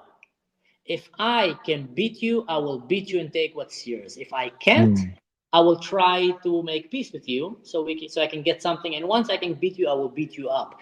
And the mm, West doesn't understand that. The West think that a lot of times, by showing them tolerance, you're showing them power. They're perceiving it as weakness. They're weak. If they were strong, they would not give this to us. Look, we mm, demanded and we got it. We demanded to build a mosque and they gave us. Tomorrow we can build another mosque and we can build another mosque and we're going to take that city. While the West, we're showing them a sign of tolerance. We're showing them really what it means to be progressive. They're saying, oh, they're showing us weakness. Let's take it. mm, Two different languages colliding, two different mm, civilizations colliding, and one side thinks that he's actually doing the right thing of show of strength, while the other is saying that's a weakness. Let's take advantage of it. mm, That's so fundamental. That's so fundamental from psychological even point. Like you bring an Arab to an Arab wedding, he will know immediately if they're fighting or if they're just happy. Just by mm. you'll bring a Westerner to that wedding, he will think that they all want to kill one another. He won't know that actually they're actually being very friendly and happy with one another, but that's how they speak. It Mm, comes from really foundation of raising your children to understand the values of life. What is power? What is violence? What is accepted? Different values, very different. mm, mm, mm, mm. When you were saying something about what happened in the story of what happened in Ethiopia, it reminded me of how in a place like Nigeria, for example, we don't have in some part of the countries that are not Islamic, that are predominantly non-Muslim countries. I mean, non-Muslim states in Nigeria. They don't have mosque in those states. Like a place like, especially you find them in the eastern part of the country, and that's because those people from the eastern part of the country have suffered in the hands of Muslims, especially during that's how it is being framed. The Nigerian civil war by for many people in the east was a fight between the Igbos and the Muslims. That's how they see it. So after everything that went through during that period of the war, like in places like if you go to Abia State, is a state in Nigeria, you won't find a mosque. Even in places like Enugu, when I went around the city, I don't see any mosque. Even in places like I don't know about Owerri, I think Imo State may have a mosque, but so many places in the in the southeastern part of the country, you won't find a mosque there. And there was once a mosque in funny thing that there was once a mosque in Abia State, and it was demolished. They said no more mosque. We are not going to have any mosque. But when people in the West hear such kind of thing, they're like, "There's no religious freedom here." Like, okay, okay. Very soon you will understand that uh, Islam is not a religion; it's a cult. You know. So let's before we speak too long, let's get to reacting to this interesting. That comes cool. Yeah. Let's react to this very interesting video. We'll not go through all of it, just some part of it, and then we'll talk about it. And hopefully, we'll get to the part where where Roger Waters started talking to himself. That's the golden moment of this interview, was when he started talking to himself. All right, let's go. At the Universal Declaration of Human Rights, you either believe in it or you don't, and you cannot cherry pick it. And what you said earlier Well, I wasn't talking about excuse me, yeah. don't interrupt. What you said earlier was that all Palestinians should have exactly the same Yes. human, religious, civil, legal rights as all Israeli Yes. Jews. I agree Bullshit. with that. And when that is one unified democratic state that they live in together with equal human rights for all the citizens of the nonsense. country, from the rich to the All right, city. sorry. You wanted to say something. Me, I usually hold This it is in such until nonsense. Such nonsense. This is such a lie. What this guy is saying, so ignorant. He's either deliberately lying or he is just being a complete ignorant. And I'll explain. Okay, go ahead. Wait, am I hearing the same echo of myself or? I can hear you. What is? So here's the thing. In Israel, all religions have equal right, and not only that, they actually went the extra mile to give Muslims extra privilege than the Jews. I'll give you the best example: the holiest of holies of the Jewish people, the Temple Mount. Above the Temple Mount, you have Al-Aqsa, which is a Muslim mosque, and the Jews. Master, That will be wait. They're saying people in the comments are saying that you are echoing. Let me see if I Yes, can stop that. Let me see if I can stop that. Give me a second. No problem. I'll repeat that part. I also heard the echo.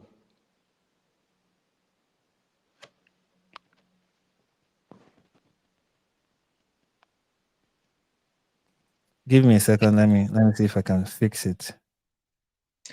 Test. I don't think you're echoing right now, but they said you were echoing. Can you hear me now? Let's give it a moment. If you are still anything. Is he echoing? Is he still echoing, guys? 1, 2, 3. 1, 2, 3. They said no echo. Is this person is saying? Say something in the comment, guys. Come on, we are waiting for you guys to. This person is saying no. Someone is saying better. It's better now. Good. Okay. All right. Give me the green light, and I'll get right back at it. All right. So they said the echo is gone. Continue what you were saying. So what I was saying, this is completely. This is completely and utterly nonsense, cow poop. Because in Israel, not only that they are giving religious rights, complete religious right to all religions, Jews, Christianity, Islam, Druz, and etc., they also went the extra mile to give the Muslims more rights than the Jews even have. I'll give you an example. The holiest place for the Jews is the Temple Mount, is where they believe, Abraham and David and everything. That was the temple, the holiest of holies. The Jews are not allowed to enter their own temple because the Muslims have built a mosque based on a dream that Muhammad had on top of it. Now, the state of Israel is preventing the Jews to enter the holiest place for the Jews so they can allow the Muslims to enter what they believe as one of the top 5 holiest places for the Muslims. The state of Israel is the one that is enforcing that. So if a Jew will come now and says, I want to go and I want to worship my faith in the holiest of holies for the Jews. Sorry, buddy, you're Jewish, you're not allowed. This place is given to the Muslims. Israel is enforcing that. Same thing in the West Bank. In the West Bank, there's holy places for the Jews. Jews are not allowed to go to the West Bank because the Muslims will kill them. So the state of Israel is telling the Jews, sorry, we can't let you go because the Muslims are going to get really annoyed. I know you have a holy place there, but we're not going to let you go so the Muslims can enjoy their holy place there because they will kill you. But if the Muslims choose to come to the holy place in Israel, Israel will allow them to go, of course, if they don't come with a bomb or a suicide vest. So Israel is allowing and actually enforcing complete religious freedom to all of its people. If anyone they're restricting is actually restricting themselves in the name of peace and tolerance. So what Roger is saying here cannot be any further from the truth, cannot be more of a lie or ignorance. And in that case, I don't know which one is more. Is he lying because he's an anti-Semite, or he's just completely ignorant and being brainwashed by anti-Semitic hate and excessive abuse of drugs that he kind of mushed his brain and he doesn't know already what's reality. Sorry, I got annoyed. SS abuse of drugs. Come on, this man looks like he has his faculties intact. How dare you? How dare you say that a about smoothie every morning? Yeah, exactly. a very brilliant old man. Another thing, I think what comes to his mind when he talks about equal rights for every the Palestinians as well as the Jews is, maybe, people talk about checkpoints, right? There are checkpoints that exist in the West Bank and stuff like that, and certain restrictions which are used as safety measures just to prevent violence that comes from Muslim dominated areas, especially where Palestinians are living, when they come into Israel, so that they don't, perpetrate violence. And you're like, no, why do you treat these people like that? You should treat them equally.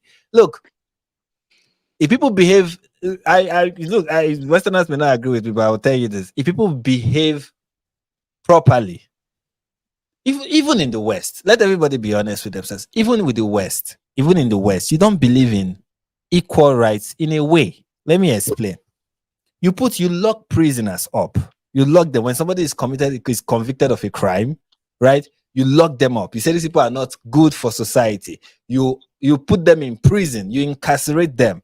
Yeah. You restrict their freedom of movement. They can't even vote. Nothing. Okay, you deprive them of so many rights. Does that mean that everybody in the West doesn't have equal rights? No, the reason why that person is being treated differently is because they've conducted themselves differently. When you have a group of people who pose a serious threat, there is nothing wrong in treating them differently. It is not your fault that you have to treat them differently. It is theirs. They're the reason why they put you in that situation. How are you going to? You have a group that are likely to carry out acts of violence. How do you treat them equal? People who don't want to carry out acts of violence. This is if people in Europe even understand this, they will understand that when people say there are different kinds of migrants, there are migrants from North Africa and there are migrants from other European countries, and they are not the same. I'm like, true, they are not the same. They don't conduct themselves in the same way. There is nothing wrong in saying a migrant from North Africa should not be easily admitted into our country the same way we admit a migrant from Romania. There is nothing wrong with that because they are not the same. You know what? Of course, that would be racist. No, based on statistics and based on life experience. But here's the thing to your point, and it wasn't always like that. When I grew up as a kid, and that's again where Roger is just completely lying or being ignorant. When I grew up as a kid, we used to go to Gaza freely. We used to go to Ramallah freely. They used to come to Israel freely. I remember going with my father and my mother many times to the beach in Gaza, eating at the restaurants there, sitting with Gazan people. They're coming and working in Israel, and etc. and etc. There's no checkpoint until Yasser Arafat and some of these terrorist goons came and started committing intifada.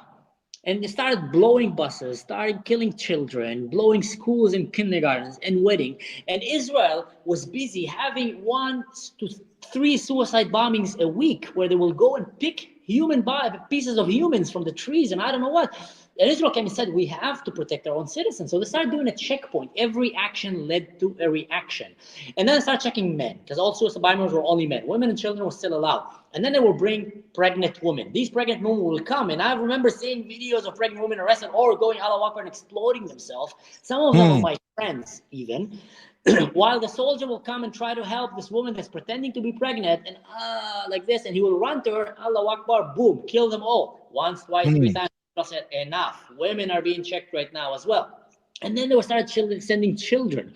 And I had friends of mine, dear friends of mine, who literally stopped the children, used the special technology the IDF had to prevent the Muslims from blowing their children. They basically gave him a backpack with a bomb in it, and were about to call that bomb from far away to blow him up. The kid didn't even know. So now the kid is standing terrified, and the IDF is using its technology to save that kid and sending a bomb squad to remove the bag away from that kid and then giving that kid a towel and food and etc. And the world take a picture of that and shows, oh, Israel is arresting children. No, they just saved that kid because they were trying to use children to blow them on Israeli forces. So Israel started checking children until a point came where Israel said, that's it. You guys are trying to kill us day and night, not stopping at any means, women, children, elderly.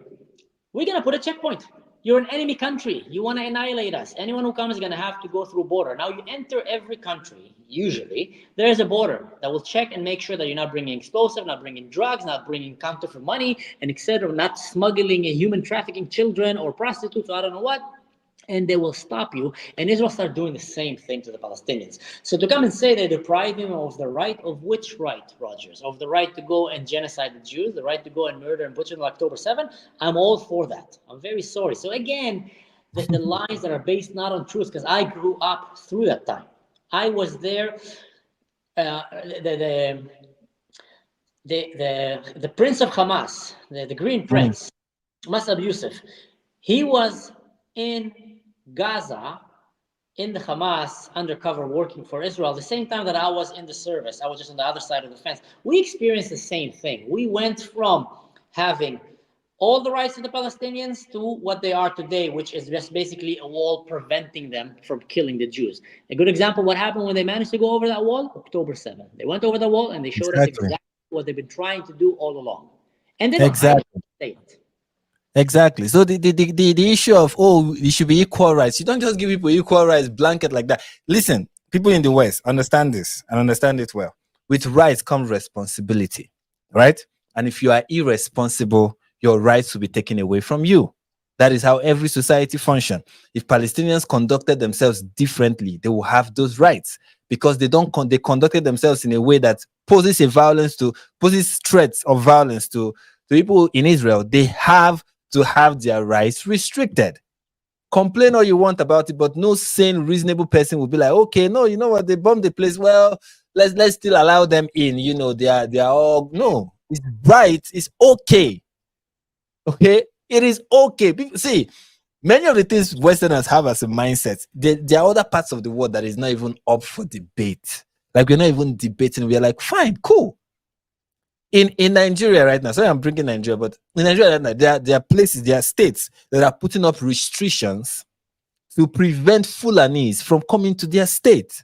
Like Ebonyi State now has even banned the sale of cow meat because Fulanis, that's what they sell. Just because you want to keep the Fulanis out. And why are you trying to keep the Fulanis out? Because they are violent. Very, very violent group of people. When you see Fulanis are violent, they are extremely violent. They call them headers, bandits, whatever name the press want to call them. But we know they are Fulanis. To prevent that, this state is saying they're even banning the sale of meat. They know that their own people will not eat meat because of this, but they're like, if this is going to keep these people out of our state, we are going to implement it. Anything to keep them out. It is only in the West that you see a sane government come up with such a policy and everybody will scream, racist. I'm like, you are the only set of people in the world that have this mindset, and it doesn't make sense. You don't want to preserve yourself. You don't want to stay alive. You know what is worse than being a racist? Being dead. As well. Yeah, self-destructive. Yeah.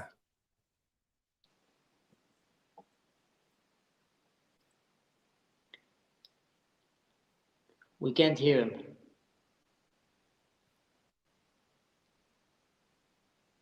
I want to be sure. Can people hear the audio from the? I want to know if people in the comments can hear. No, I did not hear him. They're not hearing it, right? Or they're not. Okay, you see, I know it will come up with no sound.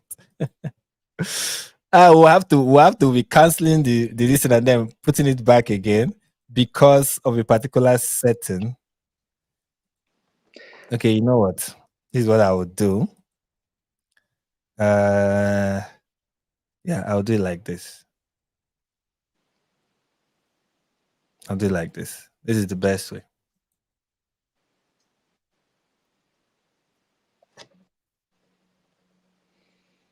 Can you hear the sound? No, can't hear it still. Are you? I can't hear it. No, I hear you, but I don't hear it. No. Why can't he hear me? Oh, there's still no sound. Guys, I'm trying to figure something out. Well, you people should not be angry with me. I'm trying to figure out how to allow the sound in without the echo. That's what I'm trying to do. You hear an audio Muslim. It's an old tactic. Some comments here. No sound, but Roger sounds smarter that way.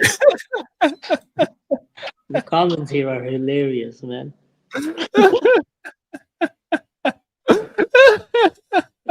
Islamophobia, All right, I think they will hear it now, but you may come with an echo. Let's see. And whether their nationality was Palestinian or Lebanese or whatever, or Israeli, There's I still no want to sound. see them free There's sound now, right? Yeah. All right. of the burden of this constant war. So, But you talk about a state there, not Yeah. a two-state. the two-state solution, everybody, with an IQ above room temperature agrees. Sorry, we've gone. All my brothers. Oh my God, I want to be there standing in that square when that state is declared there. I want to be there on that day to embrace all my brothers and sisters, whether they're Muslim, Druz, agnostic, Christian, or Jewish, and whether their nationality was Palestinian or Lebanese or whatever, or Israeli. I want to see them free of the burden of this constant war. So, But you talk about a state. But here's the funny thing for people now. There are so many people who have this sentiment. They want peace. Of course, everybody wants peace. But one problem with people like Roger is to recognize where the conflict is coming from. That's where they fail. Like, okay, we all want peace. Yes, we do want peace, but realize where the conflict is coming from, and they fail to do that. Right? They're throwing slogans. They're just throwing mindless slogans that make people feel fuzzy in their stomach. Oh, there's a wall there. I want the wall to break down. It's a beautiful thing to say, but why is there a wall there? The wall is there. We explained it before. One side of the wall is full of bullet holes and RPGs because they're trying to shoot the other side. So the wall is there for a reason, Rogers. As cute as it sounds. Yes, everybody should. Which is something you said is very interesting. All these cute cliches. Oh, we want peace. Oh, if only people will stop fighting. Yeah, it's beautiful. Congratulations, you share the view of so many sane people in the world. Okay, how do we move from there? It's neither here nor there. That's what I'm trying to make. I want peace. It's neither here nor there. Okay, and what else? Does that saying I want peace? Does that stop the violence? No. So you have to say something more than just I want peace. Yeah. That. Not a two-state. the two-state solution, everybody, with an IQ above room temperature agrees is a non-starter because of Eretz Israel and what's happened and all the building in the West Bank and what's happening in Gaza now, of course, as well. Well, let me play you a clip. This is from a month ago. This was on your YouTube It's not channel. George Galloway, is it? No, it's from your own YouTube channel. Okay. It's called Resist the Genocide. And you said this. When this is all over, Israel is going to have to apologize, not just to the Palestinians, but to the whole of the rest of the world. Did you hear that? Did you read that, Monsieur? Let's run it back. Beautiful. Let's run it back. Let's just run it back. Let's just run it back. When this is all over, Israel is going to have to apologize, not just to the Palestinians, but to the whole of the rest of the world. So we're very sorry. We got it all completely wrong, and we are now leaving. What do you have to say about what he just said? Oh my God, this is again an emotional cluster of just spinning things. So it's so cringy. It's so wrong. You had a group of jihadist, misogynist terrorists who broke a ceasefire, broke into a country, tried to commit a genocide against that country, killed their women, burned their babies, raped their women, kidnapped their elderly. And then the only reason they didn't manage to commit a genocide is because there were brave men and women that stood and stopped them and went and fought them off. Back home, they kidnapped these Jewish people into their caves and celebrated with baklawas and chanting in the air, Allahu Akbar and death to the Jews. And then Israel goes and tries to bring back their children, go try to fight these wicked terrorist, misogynist people. And Rogers comes and put a beautiful sound in the background and says, one day there will be peace. And Israel will apologize. Apologize for what? For trying to exist? Everything sorry for cutting. Apologize for what? For trying to bring back their children. There is still children being held in Gaza. There's still women being held in Gaza. Apologize for what? Why shouldn't the Palestinians come and apologize? Sorry, Jews. Sorry for burning your babies. Sorry for kidnapping your women. Sorry for killing your Holocaust survivor.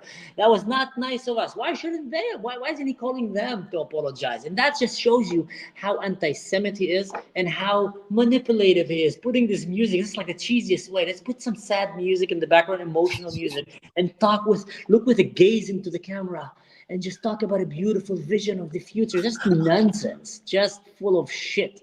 This guy's brain has been so polluted with anti-Semitism and victimhood card that he just cannot really, again, either very wicked or just very stupid. That's like the two things that I can think about him. Seriously. Yeah, once you put that sad piano and then you have black and white visuals, and then you can just say complete nonsense, and it will sound so profound and so empathetic and so. While he's siding with rapists and blaming the victims, and asking the victims to apologize to the rapists. Apologize. Let's put sad music and side with the rapists so the victims would apologize to them, because that's a nice thing to do, guys. One day you'll wake up. Wow. And this is the funny part. He said that after they apologize, they will leave. Yeah, leave where? There's only one Jewish country. Oh my God, There's so many Muslim countries. Leave where? Yeah, they will leave. But one day they are going to realize, oh, what we did is bad, and now we are leaving. We are leaving Israel. Yeah, let's go back to Iraq where they try to kill us. Let's go back to Iraq. Yeah. So that's to tell you, this is where you know that you are talking to somebody who is very, very intelligent, very smart, and a force to reckon with. In fact, an expert in geopolitics, an expert in conflict resolution, the best you can ever find in the West. This is the guy. You know, he has transferred his brilliance in making music into his brilliance. You know, he makes harmonic sounds, and now he's trying to make actual harmony between Jews and Palestinians. This is beautiful. Okay. Next level of propaganda, man. Next level of propaganda. Okay. Go back to Eastern Europe or the United States or wherever we come from. Please tell Let's talk about that. Wherever you came from. Sorry for cutting you in. Most of the Jews in Israel actually came from Northern Africa, from Arab countries. Sorry, buddy. And the reason they came there is because they genocided them in these Arab countries. The others came from Europe or Russia because they were suffering under Nazi or under communist. So the Jews they didn't come to say, let's go for vacation. Israel was a swamp. When they first came to Israel, it was a swamp. So many people died from malaria, and the Jews were the ones who dry the swamp. They didn't come for a vacation to the Maldives. They came because they realized they're being killed and butchered all around the world, and said, you know what, the only chance is maybe we can have our own place where they stop murdering us. And they came there with a willingness for peace. Now, he's saying go back where? Seriously, let's be realistic. Most of my Jewish friends are Mizrahi Jews, Iraqi Jews, Yemenite Jews, Afghani Jews, Tunisian Jews. Go Egyptian Jews. Where? Go where, man? These go where they are going to be treated as demons. Some of them are even going to be killed. They are going to suffer. They are going to be persecuted. Music, black and white, and again, have a gazing look in my eyes and look into the horizon as I just talk about it. So it sounds more reasonable. Let's go back to where they tried to kill you, Jews. One day you'll love to do that. Oh my God, what a... when I watched this earlier, and I was like, my God, what does this guy mean by go to wherever you came from? That is one of the dumbest things to say as a pro-Palestinian. Like, go to wherever you came from. It shows any person who says that about Jews in Israel clearly should not be talking about this conflict, because you do not know where the Jews came from. If you knew where they came from, you will not tell them to go back there. They go back to where they were match. Someone wrote a comment, slow piano sounds make any stupid thing sad. True. I highlighted the comment because he really... It's brilliant. Yeah, let's do that. We should start using that tactic as well. Yes. I think the next video I'm going to make, I'm going to like have this slope, and I'm also going to try the black and white and be like, people of the world, what is happening? Yeah. My word. Exactly. It will work. Maybe it will win people to my side. They will see the empathy in my voice, and they will change their ways, right? Maybe that's the best way to spread Islamophobia. I think I should I wanna consider say- that. I wanna- I want to say that. allegiance from the Palestinian people whose land they seize. So if they can rebuild and live in peace. What Did you hear a what he said? bunch of nonsense. What a bunch of nonsense. Gaza have received the biggest amount of humanitarian aid and fund in the history of any piece of land. Seriously, they've been receiving billions of dollars a year. Gaza started the same time like Singapore. Look what happened to Singapore. Started from a fishing island, became one of the leading country, one of the most, I call it the Germany of Asia. It's such a efficient, such a nice country to live in. Let's see in Gaza. There's not a single working hospital that is properly working. There's not a terrorist hideout. The entire education system hijacked by terrorists. All the people are starving and poor, while under them there is tunnels bigger than the size of the metro in England. War started. There's not a single bomb shelter that the Arabs have built for themselves, while knowing, hey, let's go and rape some Jewish women and kill their babies and see what happens. Oh, Israel's going to come and retaliate. What's we going to do? We're going to hide the terrorists in these tunnels that we stole from the money and build it. Rebuild ourselves. Again, piano music in the background. Literally hostage. They took hostage an entire nation and used them as cannon fodder, as human shields. That's what happened when you let Palestinians build stuff, Rogers. I'm sorry to say, that's what happened. They had so many chances to actually become prosperous. Instead of teaching their kids to have dreams of becoming astronauts and scientists and I don't know what, mathematicians, their kids want to go and kill Jews from the age of 4. Yeah, they are teaching their children to be Shahid. That's what they are teaching their children, which is the best thing you can be as an individual, apparently. Let's put the piano be a music. Shahid. Yeah. You know, Let's put just the be a piano. Shahid, engaging, you kill Jews, and your life will never remain the same. You've achieved the best thing you can ever achieve in your life as a Palestinian, right? Mhm. But of course, and one of the things that he said that I consider very, very funny was he said, "Give the land back to the people who it truly belongs to." Yeah. How delusional can you be? Like, Jerusalem is a Hebrew word. Israel is a Hebrew word. Palestine came from the Philistines. You know, they were people that came from Cyprus. They had nothing to do with Arabs. Mm. What are you talking about? Which belongs to who? Belongs to who exactly? Who exactly are you referring to when you say it belongs to them? Who belongs to who? How? They are as much as colonize. The Arabs, they are colonizers, just like the European, the British before them. They are all it's colonization that brought them there. They were colonizers. They are not indigenous to that land. They were never indigenous to that land. If you want to go back in time, since people like to do this whole history nonsense, so they're like, let's go. Look, if the Palestinians want to live peacefully with the Jews in Israel, everybody will be down for that and give it to them. Say, okay, you want to live peacefully, let's go ahead and live in peace. But they don't. And there's another funny thing. If you remove Israel, there will be no peace in that place. No. It still will be. Like That's the thing, people don't know. another failing Muslim country. It will be another failed Islamic country where there will be that will breed terrorists. There will still be infighting amongst them. They will still be killing people just like they do in every other Sharia cesspool. It's not going to be peaceful. There's going to be a conflict there. But actually, yeah, they're just going to bring Israel is literally the fending protection line right now for the Christians. Once they're done with the Jews, who's going to be next, you think? The Christians. It's going to be the Christians. And here's another thing people like Rogers need to understand, right? Here's another thing that they need to understand is that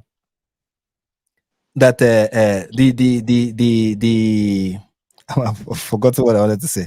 The Palestinians themselves do not live peacefully amongst themselves. They are divided amongst themselves. Okay, They are fighting. There's infighting amongst themselves. But here's the thing: if the Jews leave, there's going to be a conflict in Palestine that people in the West will not be interested in. So at the end of the day, you don't really want peace. You just don't want a conflict that you'll be made to be interested in, because then there will be Jews involved, and then you have, because of your, this is why this thing is seen as anti-Semitic. Because of your anti-Semitism, you'll be interested. If Jews were not involved, you can go on with your life and millions will die and you don't care. You've never cared. No. You know. So at the end of the day, it's not really peace you want. You just want a conflict that doesn't bother you. Yeah, undoubtedly. That's undoubtedly fact. That's like so clear and evident. Mm-hmm. But hang on, you didn't play the rest of it. Where it said, of course, any of you want to stay will be welcome to stay as citizens of this new state. But the state, to be clear, would be Palestine. What an idiot. What an idiot. What an idiot. To think What if is- Palestinians get a state. How many Jews are living in Gaza? What an idiot. See, and here's the thing: like people like Rogers, or modern day liberal journalists, they will have a Palestinian standing in the back with an AK-47, flag of Hamas or Hezbollah on his head, and he will say, "Death to the Jews, death to America, kill all the infidels." And then the journalist will be standing with Rogers. Oh, what he actually means that he wants peace, and the Arab is looking, "No, I don't want peace. I want to kill you and kill all your family." No, what he actually means is that he wants his land back. No, I want your land. I want to kill you. So they are not hiding what they're saying. They are not trying to sugarcoat it. But people like that somehow go mental backflips in their brain to try to sugarcoat a very clear message. So saying that Jews are going to live freely in a Palestinian state, like, wow. Where are the Jews living freely that is run by Muslims? Where? No, nowhere. Well, It's insane. my personal opinion is that would be what it should be called. It was called Palestine up to 1948, and it could. But hang on a minute, that's an open discussion. Well, I haven't asked the I question heard. yet. Excuse me, stop interrupting me. I heard somebody suggest the other day it could be called the Holy Land. I actually made that suggestion. What is he even talking about? About the name that Israel should be? Should it be Palestine? Should it be Israel? Like, Did you just say that he invented the term Holy Land? yeah, his friend came up with that. Was the first time he has ever had it in his life. The Holy Land. That was it was his friend that came up with the name. It was never in existence. His friend, so smart, such a smart guy. Oh my God. I've been persuaded away from that idea by conversations I've had with other people. No, it's Palestine. Let's call it Palestine. But that's not my business. That's for all the people who live there to decide. Yeah, but you say it's not your business, Roger, but with respect, when you say If it is not your business, if none of this is your business, then shut the hell up. Stop talking about it. The name Israel came before Palestine. Palestine came from the people of Philistine that came in. It was Philistine, not Palestine. And that was thousands of years ago. That's under the Romans. That was where the name Palestine came from. It was used as to mock the Jews. That was why the area was called the land of the region of Palestine. Let me not pronounce Philistine. And even Palestinians cannot pronounce it Palestine. They call it Palestine because they don't have P. Palestine. Call it Palestine. Yeah. Even my mom cannot say the word F. She says B. She want to say, pita, beta. Palestine. And Arabs in general have a hard time saying the F word. They say B. Elvis Presley. You see? But they are indigenous to the land, for sure. And they are the real people who are supposed to exist there. And their real identity is Palestine. A word that they themselves cannot pronounce. This guy is brilliant. That all the Israelis should just up 7 million of them. Well, hang on. Should just get up and go. All right. Let me have my say. You've just shown that out of context without showing the second half of it. Fine. All right. I look miserable. I'm in Barbados. I'm talking to my phone. When you said that Eric said that he sees me waking up in tears, I do. Okay. Congratulations. You wake up in tears. Tears over what? Tears over what I was supposed to do with that information? Yeah. Tears that a bunch of jihadists couldn't murder more Jews. Like, seriously, how can you take this guy seriously? When people talk, do this fake empathy nonsense, it annoys the hell out of me. It does. Even if there is a conflict in, let's say, in Nigeria, you're like, I wake up every morning. Let's say you're somebody who live in the West, and you tell me, I wake up every morning, and when I think of Nigerians, I cry. I can't even believe you because, look, I live in Nigeria, I wake up every morning, and what happens in this country does not make me cry. a rich millionaire musician is trying to make us feel sympathy for him because he wakes up He's and trying feels to, because yeah, a bunch of radical he jihadists wants to gonna make us kill more believe. people. Yeah, and this is the cosplaying that they do. They try to make it look like they are like they are feeling the pain of the Palestinians, that it really breaks their heart, and they're like, feel for me, I feel I am embodying the suffering of, like, why are you telling me you wake up every morning and you okay, what am I supposed to do with that? You cry every morning when you wake up. Oh God, you're not crying about your children, you're not crying about the people that relate to you, people far away whose names you don't know. That really making you cry. Yeah, so the well of empathy within you, I cannot imagine. Another celebrity millionaire adult crying. Okay, that's so interesting. Oh, it's really interesting, like you said, really interesting. I'm prepared to admit that I am in tears over Gaza every morning when I wake up, because I'm only 80 years old. I have never experienced the genocide of a whole people in front of my eyes happening every day. Go ahead. Nonsense. What a bunch of nonsense. In the war in Israel, the death ratio has been standing on 1-to-1. For every terrorist, one civilian get killed. Now, what happened is the terrorists are hiding in civilian areas. When America tried to fight terrorism, when Britain, the ratio was 1-to-5, 1-to-10, sometimes 1-to-60. So Israel is doing the most humanitarian warfare possible in modern history. Now, let's leave that fact. That's literally a fact here of this genocide, while the population in Gaza is keep growing under this genocide. He's literally speaking as if it's fact, with all kind of emotion in a voice. What's happening in Sudan?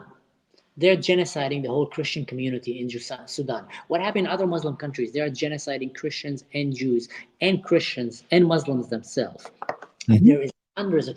I am gonna be having a podcast interview in the next few days with a Syrian refugee that is afraid for his life.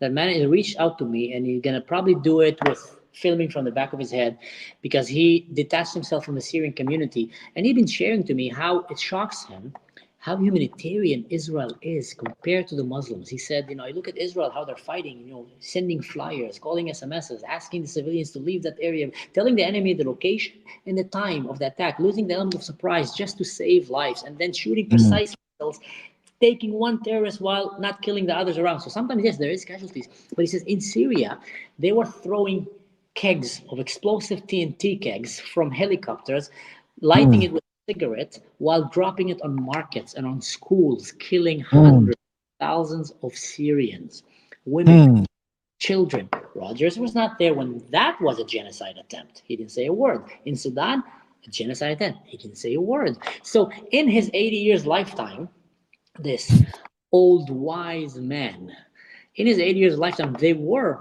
several genocidal attempts. Several. Let's just say the least. Didn't say a word about them. Didn't say anything. Now there's the only time where the people who are being attempted to be genocide themselves, where they're trying to genocide the Jews who are trying to fight and stop the genocide, then he goes all out with a black and white music, video and music in the background, and says, "Oh, stop them! They're trying to genocide the enemy who's trying to kill them." How detached can you be? So when you stop someone and start talking about it, you can completely blow his bubble of bluffs and anti-Semitism.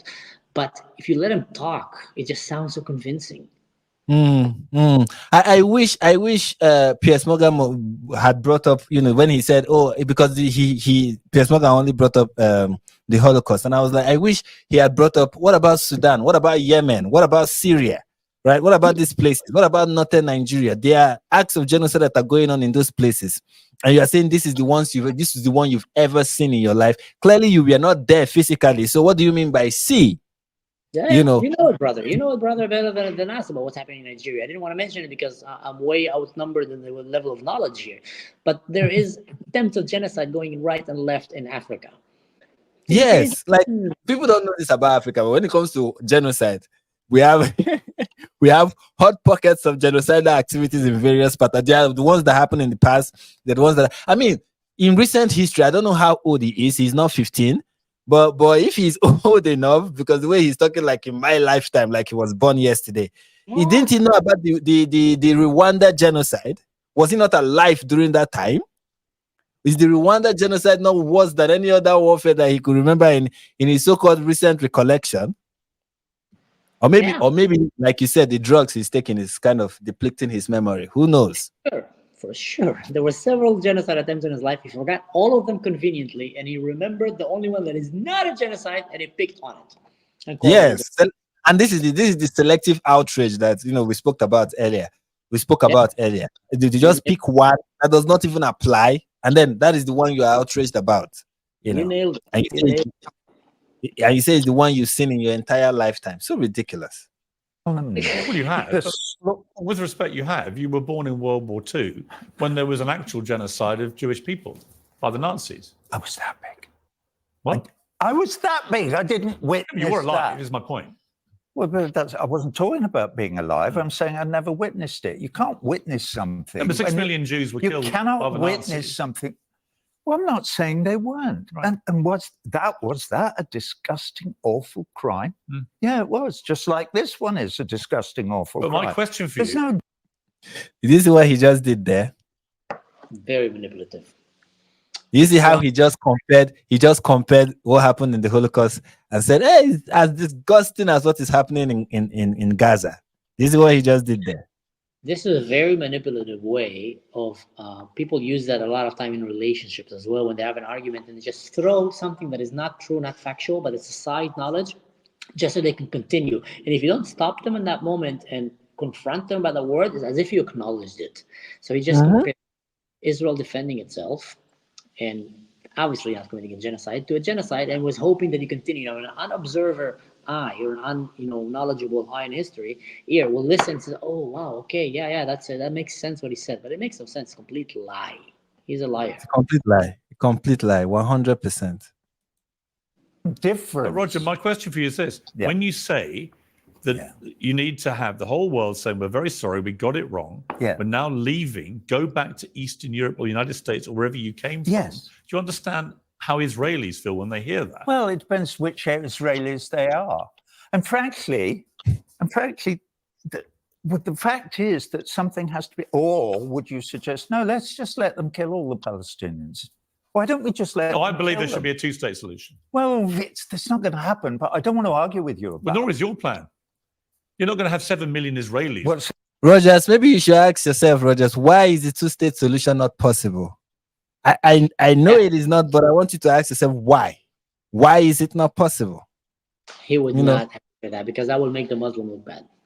Mm-hmm. Just simple as Something that. is going being to sent happen. back to Europe or the United States. I But tell you you know what, why? let Because me speak on behalf of we, the people of the world, because we, the people of the world, whatever Let's send Rogers to colonize Mars, and in case he meets some Martians or aliens, you say, well, I am the representative of we, the people of the world. Hey guys, hit the piano music, black and white light on me. Come on, I want to convince these aliens. And then he'll just talking as a representative of human Earth. He just said that he named Israel the Holy Land, and now he became the ambassador of humanity. What is this like? Did he smoke drugs before the show? Let me speak on behalf. I mean, come on. Let me speak on behalf of the people of the world. You who died and made you representative of the people of the world. Who? How do you... A millionaire celebrity who thinks he can represent the people of the world died. Like, you're so detached. You are like 0.001 representation of what real humans kind of lived our life, man. Come on, you spend all your life on a stage banging groupies, sorry to say that, and smoking drugs. I mean, you're gonna come and represent humanity now, man. This is better than South Park. This is better than South Park. This is what happens when you have thousands of people listening to your song. All of a sudden, you feel you speak for them. You don't. It feels like an episode of South Park or Rick and Morty, man. This guy is really. All Let me right. speak on behalf of the people of the world. What a funny guy. My God. Oh, come on, Roger. We have a civilized conversation. No, you can't have a civilized conversation with somebody who constantly interrupts. Okay. You How can you speak? You can also have a civil conversation with somebody who keeps saying ridiculous nonsense. Is interrupting what? Nonsense? Why would you interrupt you? You keep saying nonsense. How do you mean you speak on behalf of the people of the world? Like, I'm not part of, are you speaking on my behalf? Do you think, how do you even come to that conclusion that you Is this narcissism or is this just stupidity? Yeah. And now he's being like offended that someone, called him out for anointing himself as the speaker of humanity. Yeah. And, I speak for everybody. You speak for everybody. An old man whose memory does not serve him well. That's the person I want to speak for the rest of the world. Come on. hilarious. Unfettered without me correcting some of the things you're saying or challenging you. You accept that? Yeah, I haven't. I was about to say something, Okay. and you're doing it again. My apologies. I accept your apology. Thank you. Please don't do it again, Piers. Right.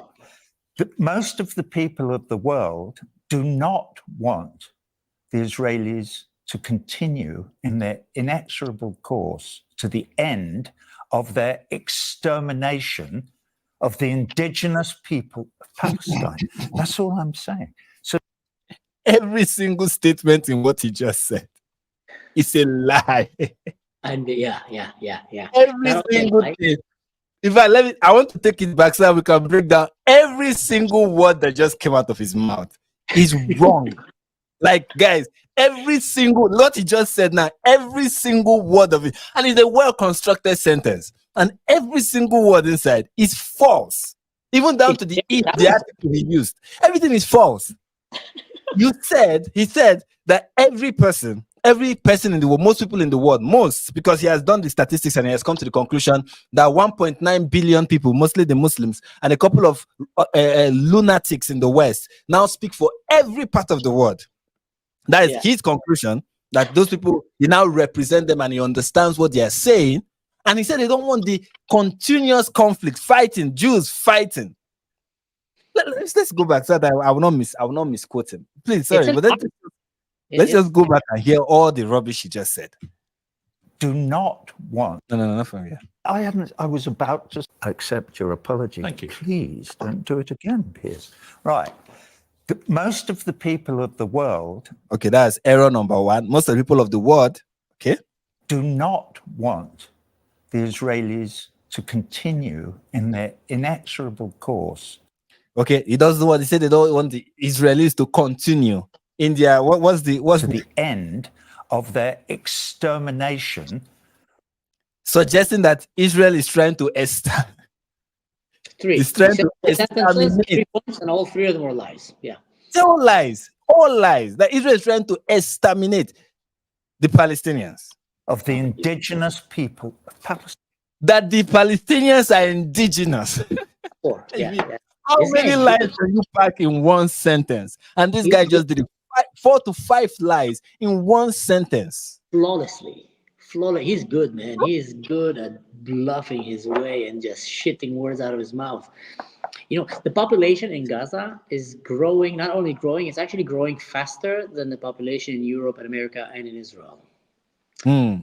What kind of a genocide is this? It's like, it's been said so many times, but it's just like, this lie doesn't hold water, doesn't hold air. It's like so far from reality. Candace Owens said the same nonsense, it's like, it's so far from reality. It's complete bullshit. It cannot be more made up than that. The population there is flourishingly growing. That war has the least casualties. Out of all the wars of Muslim countries and Muslim conflicts in the Middle East, this is the war with the least number of casualties. But Israel is really determined to exterminate the indigenous people of Palestine. Yeah. That is so like really? The level of lies in one sentence. Now this man, give him his trophy. This is proof that he knows this is powerful stuff. Powerful stuff. He's good, yeah. A lifetime of lying makes you really good at it. That's all I'm saying. So something has to happen that is not that. So if you say there are two possible alternatives, a two-state solution, and that's been on the table, let us not forget, certainly since the end of the 1967 war. And let's not go back into the old stuff about, the Palestinians turned it down. No, they don't. That is a barefaced lie. What Arafat did. Respond to him saying that the Palestinians did not reject many two-state solution agreements. just respond. Here's the thing: the only one to ever reject all the peace solution agreements. The only one was actually the Palestinians. It's recorded in history. There's live videos of that. There's live recordings. There's witnesses. Ciao, ciao, man. Have a good way. Good drive. There's always, these lies are happening again and again and again, and he ignores it completely.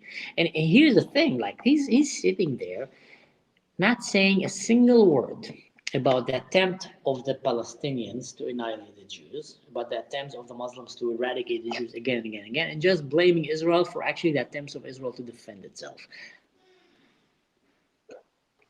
This our very wonderful expert on genocide. And I want to highlight this guy because you can see from his comment that this is really profound. Say genocide is not just number, it's what you want to do. And Israel wanting all the nearby countries to take in all the citizens of Gaza, along with the genocidal quotes from high-ranking Israelis, is.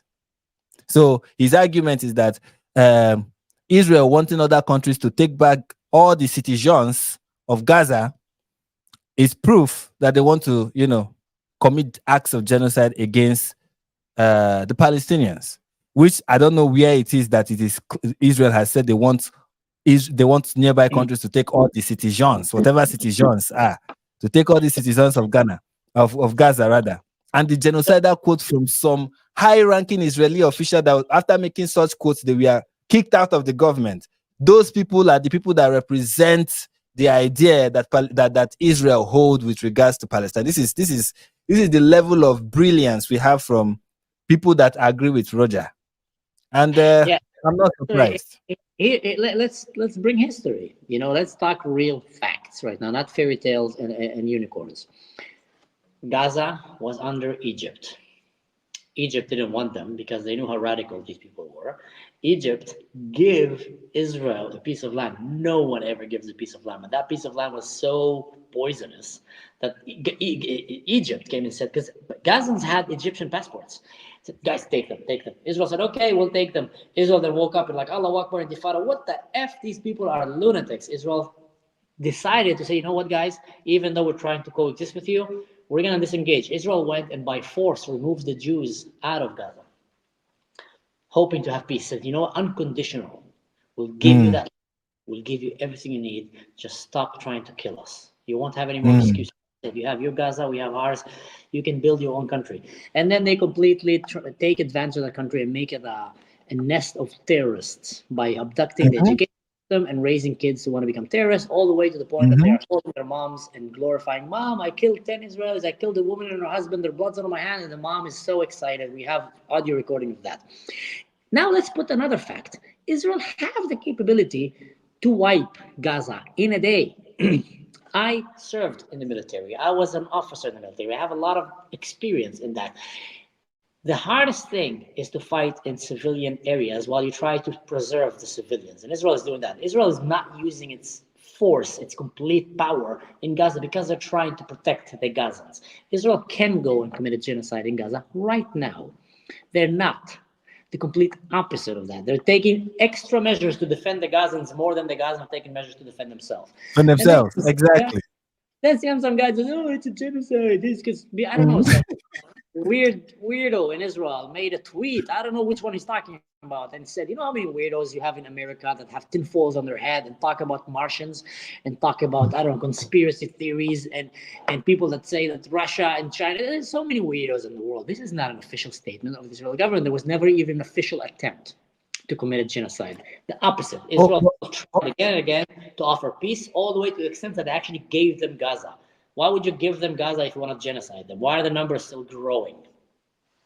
Here is a comeback from Wing of Shoe. Said Bibi is still in power, and Bibi said this genocidal gem that he is declaring invasion. You must remember what Amalek had done to you, says our holy book. So I don't know if you remember that speech that he gave after October 7, when he was talking about the war, and he talked about the Amalekites and what they did. And people were like, oh, that's genocide. And I'm like, listen to the speech, guys. Listen to the speech. What he intended, what he was trying, the message was trying to pass across was not that the Amalekites should be completely, that the Palestinians should be treated like the Amalekites and completely wiped away. That was not what he was saying.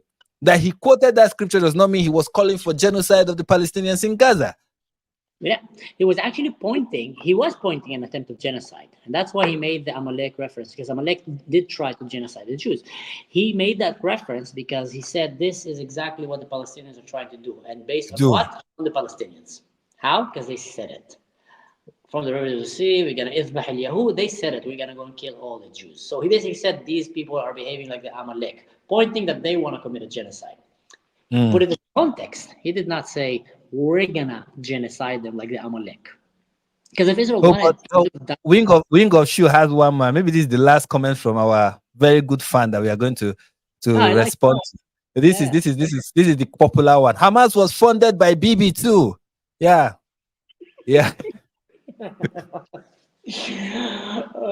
All right. I mean, if you want to separate things, you have internal Israeli politics. Let's talk like adults now. And there's a lot of criticism towards Bibi, like any other president in the world, and someone that has been reigning for so long, and obviously a lot of the faults, he cannot shake it out of himself. He had the responsibility of the prime minister of Israel. He had a lot of achievements, and he had a lot of failures. That's politics. But to come to the extreme of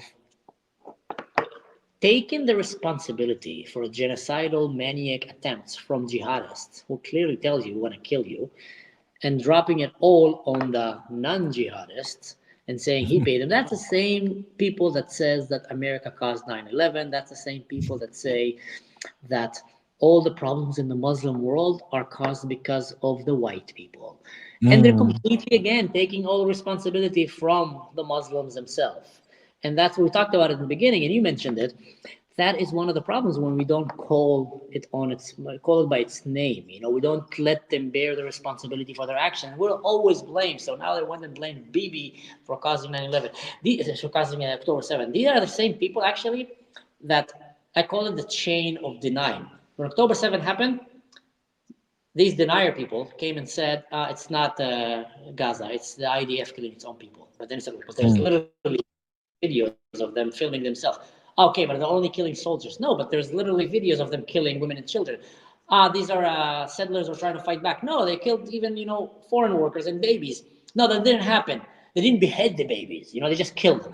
And then, they didn't kidnap anyone. But they kidnapped. No, they didn't. Remember, these things were happening. I remember literally the evolution of it. They were denying every step. And then I said, yeah, they kidnapped them because they were the criminals. And they kidnapped only people who were fighting back. No, that's literally a baby. How did the baby fight back?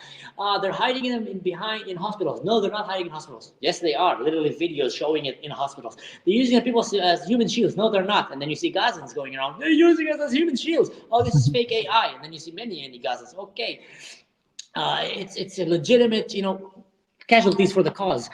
These deniers anymore, they just make up a new thing that surprised me even more. And it reached all the way to like high levels. Even Andrew Tate, Mr. Amaro the Matrix, was going around and he couldn't answer Piers when he asked Hamas Atrocities. Oh, well, it depends on the context. The guy that was talking about being out of the Matrix just became the biggest puppet of the Muslim Matrix. Why? Because they're paying him money. So people all over deny facts. Like Rogers here, like this guy here. What can you do? Yeah, so I get some of this you're saying, and I agree with what you're saying 100%. I don't even know what to add. That you just say everything you said is 100% the case. Okay, and there's always been this narrative of it did not happen, but if it happened, it was okay for it to happen. Is how it goes. It didn't happen. Well, if it happened, well, it's not. Well, it was good that it happened. It happened, and now it is a good thing. Don't look at it. Look at it as resistance. And now there's the popular phrase that has come out of the West after everything has become apparent that it did happen. Is the phrase of resistance is justified when people are occupied. One of the dumbest things that I've ever had in my life. That something is justified because you claim that people are occupied, Yeah. And what you mean by resistance is raping women and killing babies. That is what is justified when people are occupied, Yeah. I couldn't believe the level of dumb slogans that became like main chantings in the last few months. Like in my lifetime, there was usually one dumb slogan that was okay, kind of holding for 2 years. Now it's like, on steroids, like every second day was a dumb slogan. Resistance justified, intifada revolution. Show us the videos, telling rape victims. Show us the videos that happen. Oh, so many stupid stuff. Or they believe women too. Even when women are speaking, they don't believe them. It's like, they were treated nicely. Do you know they make birthday cake for one of them? The hostage were treated well. These are the kind of interesting things we got from this people. They gave us many wonderful gems this period. Many wonderful gems of nonsense came from these people. Yeah. Let's continue. No, he didn't. That is a barefaced lie. I'm not going to argue the toss with you. I know it is. If you don't know it is, you haven't yet done the read. Oh, I have. And I've actually interviewed people like Bill Clinton who were involved in it. Bill Clinton. Dear God. Anyway, I won't go. You would believe Arafat over Clinton? Of course. Really? Yeah. Arafat. That's when you know you're talking to an idiot. That's when you know you're talking to a complete idiot. For all the flaws that Bill Clinton has, if Bill Clinton says something and then Arafat says something else, I'm going to pick Arafat. Wow. Unbelievable. Arafat not only was a terrorist, was an announced terrorist. Arafat had his children live like millionaires, multimillionaires, if not billionaires, while his people in Gaza were dying and starving. He stole the whole money from his nation, gave to them.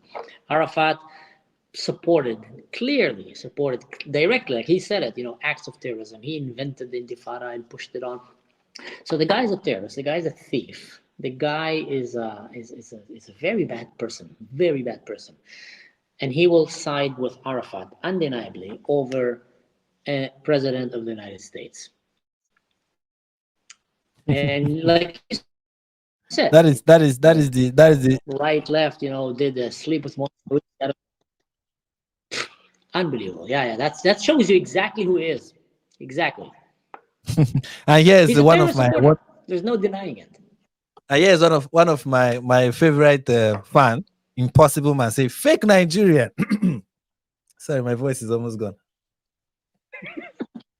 Fake Nigerian. Someone called you fake Nigerian. Where did my voice go? Okay, it's back. Fake Nigerian is a prostitute to Israel for money. Okay, I'm a fake. New title, guys. New title alert. I am a fake Nigerian. All right, good to know. These people, they want to like about. I didn't hear what you said. Are you on the Mossad payslip? Are they paying you as well to become a fake Nigerian? Yeah, they're paying me. They're paying me billions. You need to see my estate. I'm making it big. You need to see me right now. I'm living the life. Yeah. My dream is that Mossad will join my Patreon. Just to have kind of the Mossad is sponsoring one. So I will put that as like the title under my YouTube, under my any channel. Like I'm being sponsored by the Mossad. I would love that. Let's go through some super chats before we continue, because this I've listened to I've highlighted chats from people who are not a fan of the show, or who are a fan of the show ironically, that I have to people who are straightforward fans. So please bear with me. Let's go to the to live chat from those who are fans, who are paying money. People who are giving me money. This is from Momo Jo, and he said these humanitarians can make one sane argument. Hate the Jews, but when you say Israel, hate the Jews, but when you say is this not Israel? Is that not Israel, or is that something else? I cannot read this comment very well. These humanitarians can't make one sane argument. Hate the Jews, hate the Jew. But when you say Israel doing horrific things and do not start what we saw the Palestinians did, you are fake. For your information, stealing land is not horrific act, not fair. Oh boy. And you gave so much money.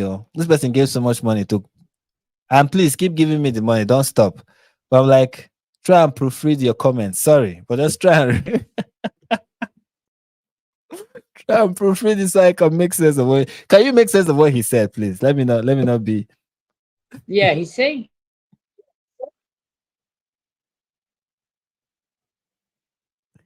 Your network is kind of buffering. I can't hear you at all. He's not mentioning. You can't hear me? I can hear you now. Okay. He's saying that, blaming Israel and their actions, and that is fake. But regarding stealing that land is not horrific. Yeah, it's kind of it's a bit hard. I'll admit. I understand you. Yeah. So You it's kind not of my feel fault. like I'm not he's saying this to mock. attacking. Yeah, Yeah, yeah, he doesn't read well. I don't even know what he's trying to say. But please keep sending the money. But just try and proofread what you're saying next time so I can perfectly understand you and react to it. Sorry, but just try. And this is from Jess. He said Roger the Rat needs his ice cream now. Give him his ice cream quickly, please. And this is from Jazz again. We speak the truth and we are proud of that. We are. That's what we do on this channel. Islamophobic truth is all we speak. Nothing but that. Anyway, let's return to this and see if we can. This is the part where he went crazy. But I don't know if we'll get there. The part where he said October 7 is the first flag. Let's skip a little bit and get to this part of the video. That people, that you and many people share your view that they believe that Israel is perpetrating a genocide on Gaza, and you talk about the wanting to eliminate the people of Gaza. But surely that clip that I played, when you talk about the Israelis having to go back to where they come from, if they could apologize for what they do. Obviously, no, Roger, let me ask a question. Okay. On that point, of wherever you come from, back to Eastern Europe, wherever you come from, to tell 7 million people to go back where they come from, many people would view that as racist, and in the case of Israelis, to be anti-Semitic, something you've been accused of being. Now, do you understand why they would take it that way? Absolutely, of course I do. We have to remember that most of the population of Israel are young, much younger than me, even younger than you, if such a thing was possible. And they have been pretty well brainwashed into believing that they are superior to the other people who live there. Now, you've lived in Israel, is that true? I'm an Arab who live in Israel, and I enjoy the best treatment that I can receive as an Arab in the Middle East.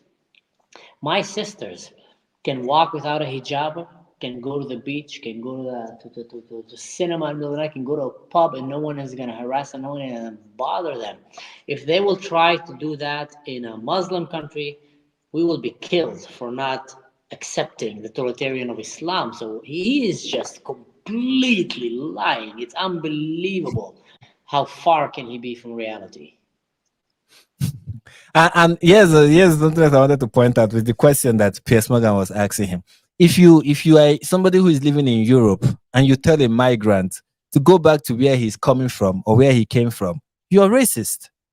You're speaking to a migrant or not a citizen, and you're like, go back to where you come from, and they'll call you a racist. But he is telling Jews, citizens of Israel, people, so many of them, maybe he has forgotten or he doesn't know that many of the Israelis, so many of the Jews are indigenous to that land in the sense of they were living there, their ancestors were living there, not people who came in, and people who they had the Jewish population before the creation of Israel that existed in Palestine. Even he was telling to go back to where they came from. Yeah. And to him, he doesn't understand how that is seen as racist or anti-Semitic. And he thinks the only people who are going to find it racist and anti-Semitic are Jews who have been brainwashed who live in Israel. That is his thinking. It's unbelievable. Hey, Momo Joe just commented. He says, guys, I'm saying that people are free to hate. The issue is when you blame Israel for horrific acts and ignore what the Palestinians did, you are fake humanitarian. Also, stealing land is not a horrific act. Okay. I've understood. Okay. Now we understand you. For extra money, you can. Sorry for misunderstanding the last part. For extra money, you can get our understanding. I get what you're saying now. Yeah, I get what you're saying now. I get what, and the part about stealing land, I think what you're trying to say is conquest, right? Conquest is not really such a, but that's one of the people don't understand this, and I think it's important to point it out that one of the ways to get land is through conquest. It's people think it's an old practice. No, it is not old. It's still new. It still happens even today. If there is a legitimate cause for one, you go to war with another people of a different territory and you win. You have right to that land. I know, yes, recently people are trying to, let's not take people's land. But that is how it has always been from time immemorial. Conquest is one of the ways you get land. It's not a bad thing. Okay, everybody did it. And they still do it. If you don't mind me, Frank, adding something about this, that's my opinion. Stealing anything is not a good thing. But just like you said, history shows that land has been exchanged through war all the time. And the best example of someone stealing land is actually the Muslims. The Muslims started in a small few tribes in Saudi Arabia, and then they went and they stole land all across Asia, Europe, and Africa, Northern Africa. They stole Iran from the Iranians, and they enforced Muslim regime on top of them today, the radical Muslim regime. They stole from the Ethiopians. They stole from the other countries in Africa land. The Muslims were actually the biggest stealer of land that are living today. Okay, the Mongolians are not today reigning power anymore. They had also a big empire. But in general, as an empire who grew and stole land, the Muslims were by far way, way bigger than the Jews, who did not steal land. The Jews, if anything, went back and reclaimed their own land. Not only claimed, they even agreed to the term to share their land with the Muslims who are living there. So, you know what, guys? Okay, you get yours piece, you get ours. We know it's all ours, but we understand that you guys been living here. It's okay. For the sake of peace, we'll take it. So, if anything, again, Rogers is just lying out of his bumhole. Again, the Israelis did not steal anything. They just came, tried to reclaim, and they tried to live in peace. And then when all these people tried to kill them, Israel went and took that land. And now they're keeping it because border-wise, it's much easier to defend the genocidal attempts that these people are trying. So if you come and try to genocide a nation and then you lose and you run away in the process and they kind of take that area and build borders and then you come back and say, hey, that's not fair. Give us back our land. F you. No, you don't get that back. You tried to murder us. You left it. You have no right to ask it back. That is the case here. So yeah, stealing land is not cool anytime, but there is cases in history that we see through warfare that countries took land and kept it. Europe did it, America did it, everybody did, the Muslims did it on steroids. The Jews were probably the ones who least did it. That's true. Let's continue listening to our man Rogers. Let's see other nuggets of wisdom that he has. Sorry. All right, let's continue. And I have to say, the thing about Eastern Europe or Northeastern Europe and the United States, they've tried to sell us this idea that somehow they are biblical people and that God has given them the land. That's what the Christian evangelicals believe. Well, look, all I'm saying is that they're not indigenous people. Most of them. There are a few of the Jewish people who are citizens of Israel who are indigenous to the area. But back in the 19th century, that was only 7 or 8% of the population. I respond? Yes, of course. So, wait, what do you... He said it's only from the Bible that you get the notion that Jews are indigenous to the land of Israel. And that only evangelicals believe that. That is his argument, guys. You know that historically speaking, the Jews are the only group of people in the face of history that was exiled twice and survived an exile. Because when they exiled you back then, they killed all the able-bodied men and they took the women and children and they kind of, sent them to all across the empire and they enslaved them and raped them and I don't know what. And the Jews managed to keep their identity. Why? Because they stick together. And even though against all odds, they managed to stay Jews. Jews, like I said, it's not like Christians. They didn't try to missionary their way. They did not to convert. They were actually trying to keep themselves. So the Jews existed in the time of the Bible, undeniably. The Jews invented Israel. They gave it the name Israel, Judea. They came from that land. They got exiled by force twice. They got back to the land. And then comes Mr. Rogers, a representative of humanity in the Council of the Martians, and comes and decides that he named it the Holy Land and that the Bible is all fake and that the Christians are all delusional. Just because he smoked so much drugs, he can now know what's happening in the history of mankind. It's just, wow, man. This interview is brilliant. It's so comical. He's a very brilliant interview. The guy is saying a lot of very interesting, brilliant stuff. Things you cannot hear from any other person that is, except from Roy. He has the mind of all of humanity right now. So that's why he has gray hair. This is not coming from age, but from wisdom. Brilliant to invite to a podcast. You should try that one time. Invite someone who is super charismatic, who is very confident, who have the brain of a peanut and have the knowledge of history that doesn't go beyond breakfast. That person will be great because he will talk so much nonsense with a lot of confidence, and he will With a even lot add of confidence. simple effects. With a lot of confidence. Yes, So, yes. ancient Egyptian records mention Israel from 1213 BC. Religious literature records Israelites as far back as 1500 BC.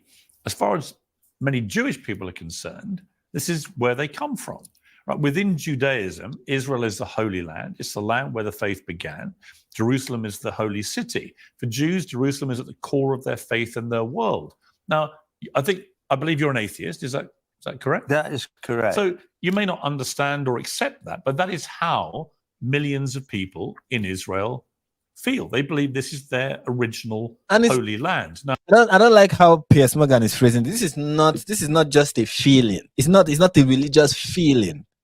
It is a fact. It's a historical fact. This land belongs to them. There are artifacts. There are signs. There are things that go way back in time that show that these people are indigenous to that land. Underneath the holy site for Muslims is a temple. Is a Jewish temple. They built a mosque on top of a Jewish temple. It is not wishful thinking. It's not some religious goobity-goo. It's not some, we believe in one thing that cannot be substantiated with facts. It is a fact. It's a religious, it's a historical fact. It's not up for debate. But you know what? Mr. Rogers, now that I think about it, is adapting a very common Muslim approach to debating. I once met a Jordanian worker in Israel. Israel was allowing Jordanians to come in my town in Eilat in Israel to bring every day tens of thousands of Jordanians that will come and work in Israel, get paid better than in Jordan, and go back. And he was cleaning the trees, trimming trees in the summer. And he was a very, very hot summer day. So I called him. And I was staying, a friend of mine, they had a hostel there called The Shelter. It's a Christian backpacking hostel. And I would go there often and just sit with my Christian friends. And, we'll read religion and we talk about all kind of stuff. And I called him if he wants to have some water. And he came. And I offered him water. I said, rest in the shade a little bit. You're working hard. And then he told me, what is that book behind you? And it was an Arabic New Testament. And a Bible, Old Testament, New Testament, in Arabic. And I said, can I read this? And of course, I asked the volunteers who were working, I said, yeah, of course you can give him. He went and he took it. A month later, I meet this guy again, and he sees me, and he is laughing his ass off. And he goes, my friend, I read that book, and it's the most ridiculous book I've read in my life.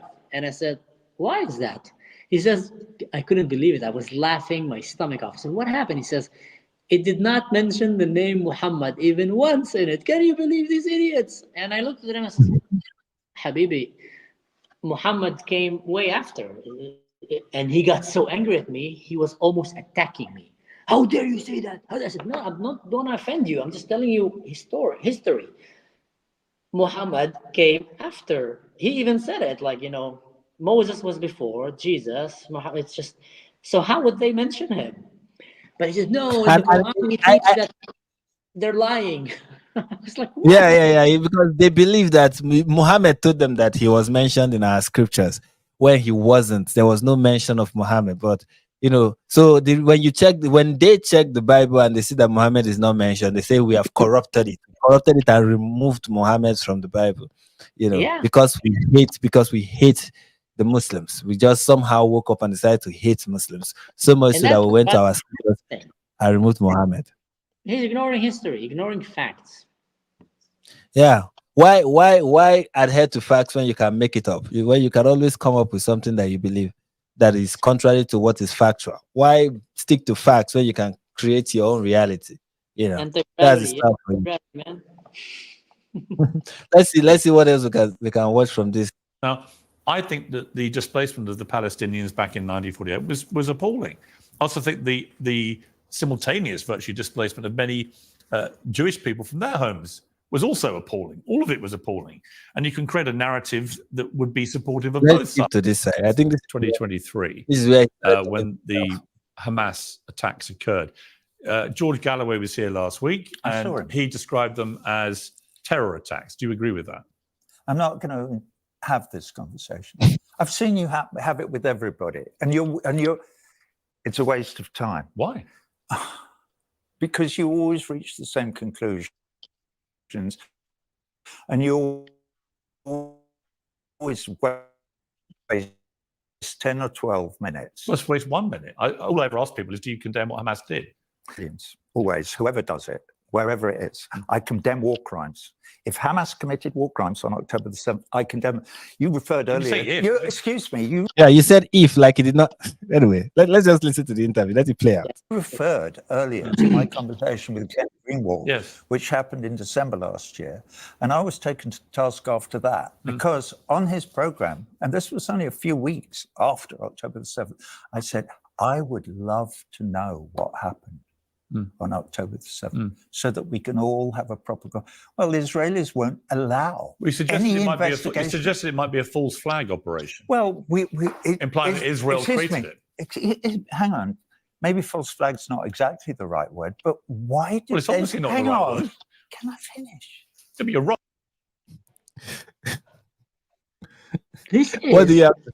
October 7 is the most televised, airstreamed live terrorist attack in human history. There was never a terrorist attack that was as well recorded than October 7. And he denies that. There's literally Hamas people who were live streaming themselves, doing all the things that they did. That's the funny part about it. They were live streaming it. They were live streaming it. They were the ones who were capturing live stream. They were proud of what they did. They wanted the whole world to see it. How can, this is one of the things that I don't understand about certain people. How can a group that is committing the act of terror, they are the ones broadcasting their acts of terror. You saw them broadcast it. This is their broadcast. You saw it and you're like, no, they did not do it. We still need to know what exactly happened. No. Yeah, you know what? I think that was a wake-up call for many of us in the West to realize that the stupid brains of these deniers, these radical Islam supporters, are so immune to facts that even if the bad guys will record themselves doing the bad stuff, they will still deny it. I mean, this is really my view is people like this should not be taken serious. If someone is talking like this, you just know you're talking to a very unserious person. When you deny realities like this, you're talking to somebody who is just heavily unserious. There's no point in taking this person seriously. You are really not somebody who should be talking about this. But of course, people will still give them audience because he was once a famous composer or whatever. Now he's an expert. He knows everything about. How will you say something like, we need to know exactly what happened on October 7th? Like, we need to really know, get down. Israel needs to allow us to go into Gaza and actually look, even though now it is a war zone, but we need to really, it's just that you're talking to somebody. I am proud of Israel, that Israel is choosing to defend the victims and are being extra careful with what they're sharing due to respect to the families and the girls who got raped. And who would want the picture of their father, of their sister being raped, killed, shot in the sexual organs to be shared all around the world? Now, yeah, there were experts who came and they got exclusive look into this evidence, and all of them came out and says, this is undeniably the most horrific thing I've seen in my life. There was Douglas Murray. He came in and said, you should have seen the glee in their eyes. Even the Nazis didn't have that. So many people reported how terrible that is. But I'm proud of Israel, that Israel did not do what the Palestinians are doing. We're showing some often even fake pictures and images of deaths. Israel came and said, you know what, sorry guys, we have to respect these families and we're not going to share that. Everybody wants to see it. You've seen enough. They've showed you enough. We're not going to go to that level. And that's a strong point that is held on behalf of Israel. That's true. That's 100% true. Let's continue. Wrong. All right, I'm on. Roger. It obviously wasn't a false flag. And the reason we know that is that Hamas broadcast in real time through video to social media what they were doing.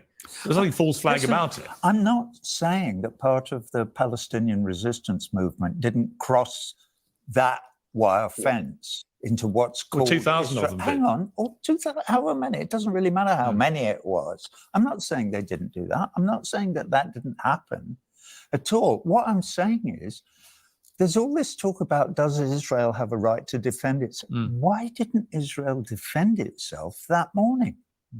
Why did they wait 7 hours before they started machine Well, it was a gunning catastrophic everyone? failure of defense and security.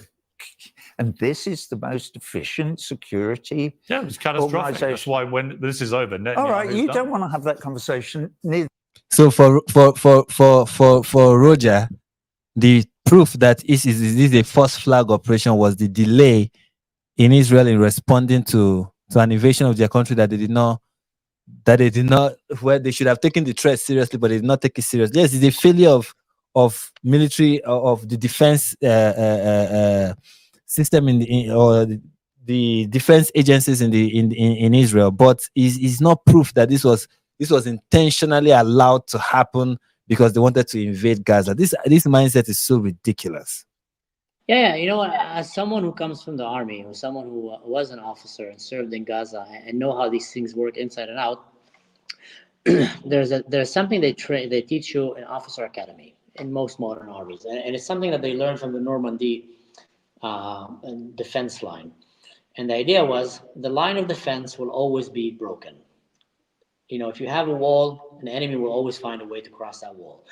You need to have a good, fast response team that is ready to defend that. China wall didn't work, Normandy line didn't work, and etc. The Nazis always found a way to go around, the Mongols, etc.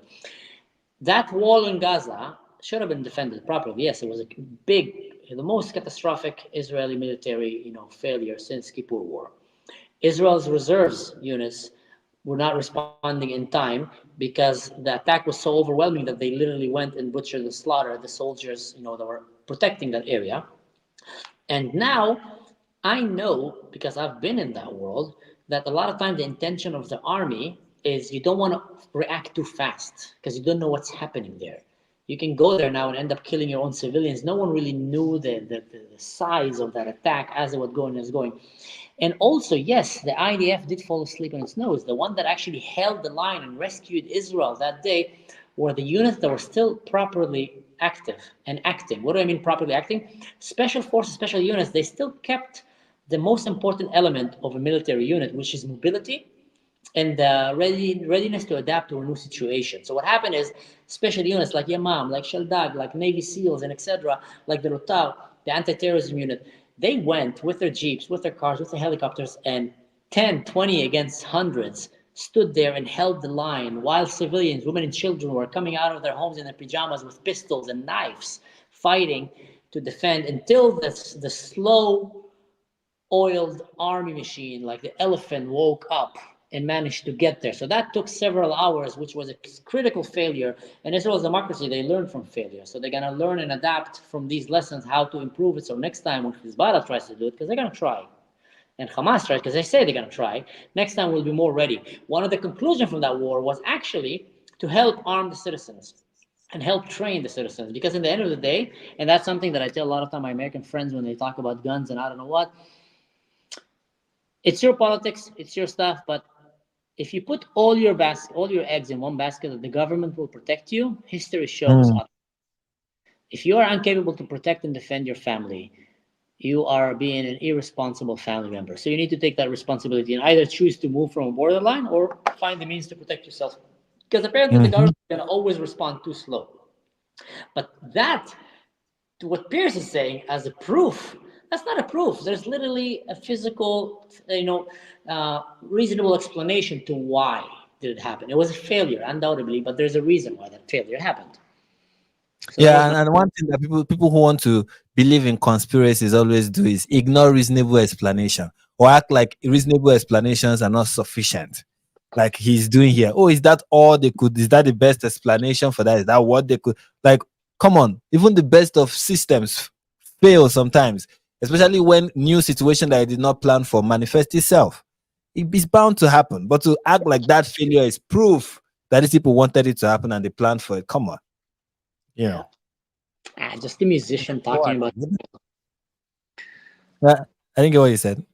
I said he's just a musician that is talking about world politics. Like, I have no clue what he's saying.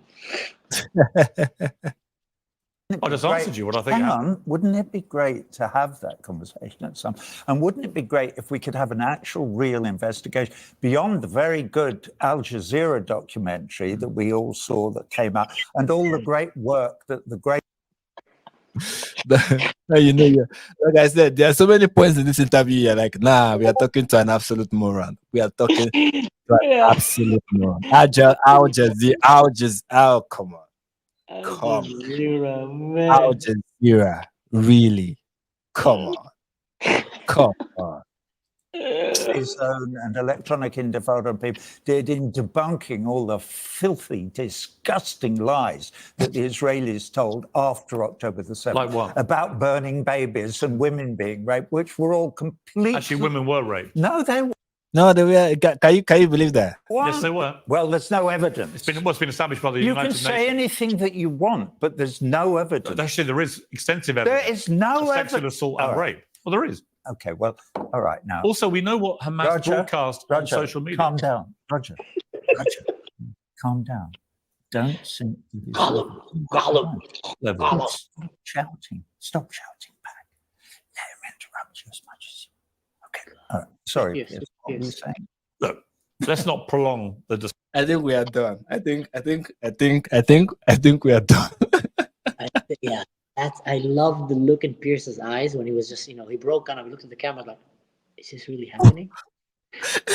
Is his medical team behind? Should we stop the interview, guys? I mean, like, what's going on? Who is he talking to? Pierce was probably thinking for himself, like, wait, am I crazy? Like, was there anyone in the room all this time and I didn't know? Oh no! This guy has lost it. Can you imagine he denying that? He said an Al Jazeera documentary debunked the claim that women were raped on October 7th. Yeah. In 1 minute, he managed to call Al Jazeera a most trustworthy media source, deny rape allegations, and then talk to himself. It's like in 1 minute. That was wow. That was this guy is a powerhouse of clickable moments. Yeah. It's a powerhouse of sound bites. It's like, let me just dish as many as possible. Where do you want to clip from this? I say clippable moments. What do you want to clip from this? This guy is just providing you a powerhouse of clippable moments, and just as in condensing irrational opinion into like one long sentence. And you're like, wow. I think that moment was the moment that I kind of realized that this guy is evil. And what I mean by that is that he is clearly on the wrong side, because it's not anymore just talking nonsense. He is denying actual facts. He's siding with rapist, misogynist, jihadists over their victims. He is ignoring the facts that came and literally investigated. Not Israeli facts, by the way. UN and New York Times and others came and investigated, international. Came and investigated and said, yes, absolutely clearly there was the use of sexual crimes in this war, of rape, of decapitating women's sexual organs, of shooting them in their sexual organs. There's videos of them.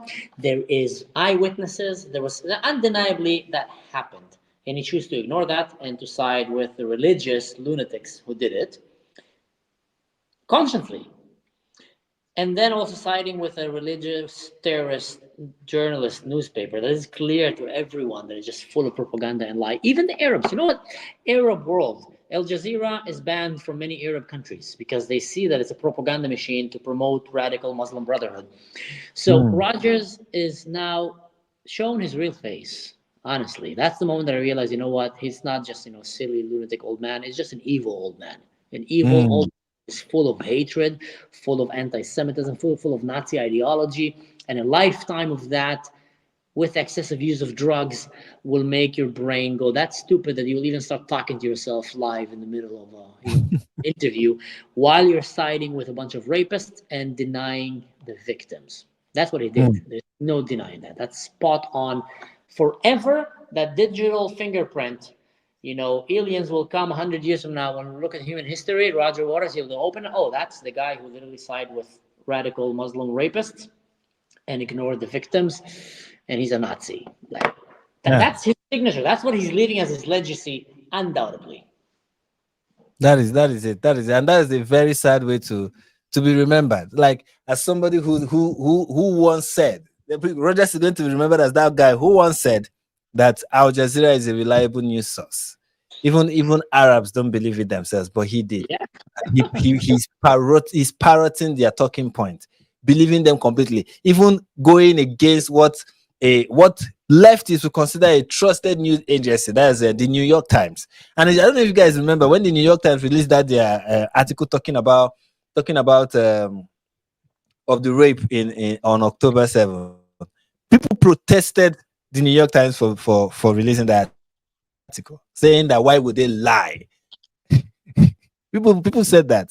I'm like, you think the New York Times, who is like strongly anti-Israel, will be lying if they have to? You know how painful it is for them to really admit this? They're like, the evidence is so there, and it pains us to have to say it, but it is true. Yeah. Even the UN. The UN is so Even the UN that is so anti-Israel. Like, look, we have to admit this actually happened on October 7th. But Rogers, the representative of the entire universe, the man who can speak for all of mankind, has a different opinion. This is what we are doing. The man who invented the Holy Land, the hitchhiker of the galaxy, Walter Rogers. Exactly. An expert in geopolitics and Middle Eastern politics and conflict. This is the man. When the person telling him, when the person probably teaching you about the conflict is an imaginary friend, that's what you get. He's probably his sources are Al Jazeera and his imaginary God. That's sources for knowledgeable about history. Exactly. We've stayed for 3 hours, guys. 3 whole hours. Oh. Yep. Wow. Yeah. Thank you guys. Yeah, this is like a record in 2024. I used to have longer like live stream in 2023, but I don't think since 2025 I've gotten up to 3 hours. But yeah, we are doing it again. Congratulations to us. I enjoyed every moment. Yeah, I did too. It was listening to you, learning from you and everything, and also listening to our brilliant friend has really been So guys, the exchange. I like the exchange here. I think we're both igniting each other in the most amusing way to ourselves. Even it was just fun. Yeah, 100%. And also, I think I forgot to mention this earlier, and my bad, guys. I should have mentioned this. Please, guys, go to Roger's channel and watch his videos, like them, and subscribe to the channel. Okay, so let's get him to 10,000 subscribers. I think that's possible. You watch this, go over to Rogers or Mike? Not Rogers, sorry, not Rogers, Mansoor. Mansoor's channel, please. I just think hey, did I say Rogers? Did I? Ew. Blasphemy. I have blasphemed. My God, forgive me, Father, for I have sinned. Go to Mansoor's channel, please. Get more than 10,000, man. Your mother. No, Rogers. Me, no. I have like 5. No, Rogers has a lot of subscribers. Please go to Mansoor's channel and get him. Let's get him to 10,000 subscribers if you can. Please go there, subscribe. He's doing excellent work. His commentaries are very, very insightful, just like they've been insightful during this live stream. Go there and follow him. Subscribe to his channel. Also follow him on his. I think you're on Instagram. Are you on Twitter as well? I am on Twitter. I'm not very active there because I didn't have too much interactions. I literally started doing this after the war. I opened all these accounts with my voice. Someone here said make more videos with your mom. So actually, great news is my mom is coming to visit me in Germany in 1 week, and I am planning on doing a podcast with her. And I'm planning on doing every day a video. My mom is so full of wisdom. Like I told you, she just doesn't care. She speaks her mind. So yeah, anyone who likes videos with my mom is gonna be seeing content with her in the next week. There's also interesting interviews with the Syrian guy and with another lady that was forced to marry an Al-Qaeda friend of Osama bin Laden. Her name is Jasmine. I'm trying to do an interview with her. We're in the process of talking about it. So there is interesting things, and I want to talk to ex-Israeli special forces people from all types of places and hear their stories. So I'm planning a really kind of. I'm super excited. I'm finding that I love being in YouTube. I didn't know that I like it. I thought when I joined, I'm just gonna get hate. I thought I'm just gonna get hate, and I said, you know what, bring it on. If you're gonna hate me, cancel me, I'm gonna do it. But then I found out that I'm actually liking, these YouTube and this podcast, and I'm gonna keep doing it. So thanks, man, for promoting Roger Waters and me. So important people that should be promoted. That's what we do here. That is what we do here. So please go and subscribe to his channel. His commentaries are awesome. Please, guys, go and subscribe. I repeat again, please go and I will put the link to your YouTube. Of course, in the title, once they click on your name on the title, it takes them to I tagged your channel on the title and also in the description. They click on that, but I also put it in a pinned comment for those who cannot just click on names. I'll put it in the pinned comment so you can see the link and also go there and give him a follow. That's after this live stream. I'll put it in the pinned comments. I also put a link to your Instagram as well. And please support Mansour. He's doing incredible work. Please do. And the last super chat. Roger the Rat is on the wrong side of history, willfully so. Al Jazz and Zamzamas are they same people? I made a video. The last live stream I did when we were talking about the Zamzam water. It was a very, very interesting live stream. One of the live streams that I did recently that I really, really enjoyed. It was me talking about. Yeah, it was me talking about the Zamzam well. You know the Zamzam well in Saudi Arabia, right? Mecca. No. Zamzam well. Yeah, Zamzam well. I don't know if you've heard of the story of when Hagar. I called her Hagar in the last live stream, and people were correcting me in the comments. Please forgive me. It was not Hagar, it's Hagar. Okay? Hagar, the slave girl of Sarah, who Muslims call the actual wife of Abraham. Is believed in the Islamic narrative that when Abraham was going to go and build the Kaaba, that he left. My screen just went off and came on. I hope it didn't freeze for a moment. It's the Mossad. You see? Yeah, they're trying to. Yeah, because I'm talking about the Zamzam water. They want to prevent people from knowing the truth. This is what they do. It's the Zamzam. This is how they do. Anyways, so the length and breadth is that there's this myth around a particular well in Saudi Arabia called, I think the only well probably in the Hijaz that is around Mecca, called the Zamzam well, and how it is a powerful well that supplies water to the whole of Mecca, and it has miraculous qualities and stuff like that. How it is so powerful, can only be a miracle from Allah, blah blah blah. And then we talked about the well, and then we came to find out from the last live stream that actually the water that people say they got from the well is not actually from the well, it's from salination plants in Saudi Arabia that were built by the US, Canada, and Spain. And I'm like, there you go. There's your Zamzam water, ladies and gentlemen. Enjoy. That is brilliant. I guess that's why I never heard about this well by my studies in Islamic studies, because I was like, Zamzam? It's not. The story is not in the Quran. You find it from the Islamic narrative. It's in the Hadith that they have this story. But Muslims believe it. They believe that if you even take water from the Zamzam well and you say a particular prayer, you get whatever you ask for. It's a powerful, miraculous well, according to Muslims. So yeah. Thanks for anyway.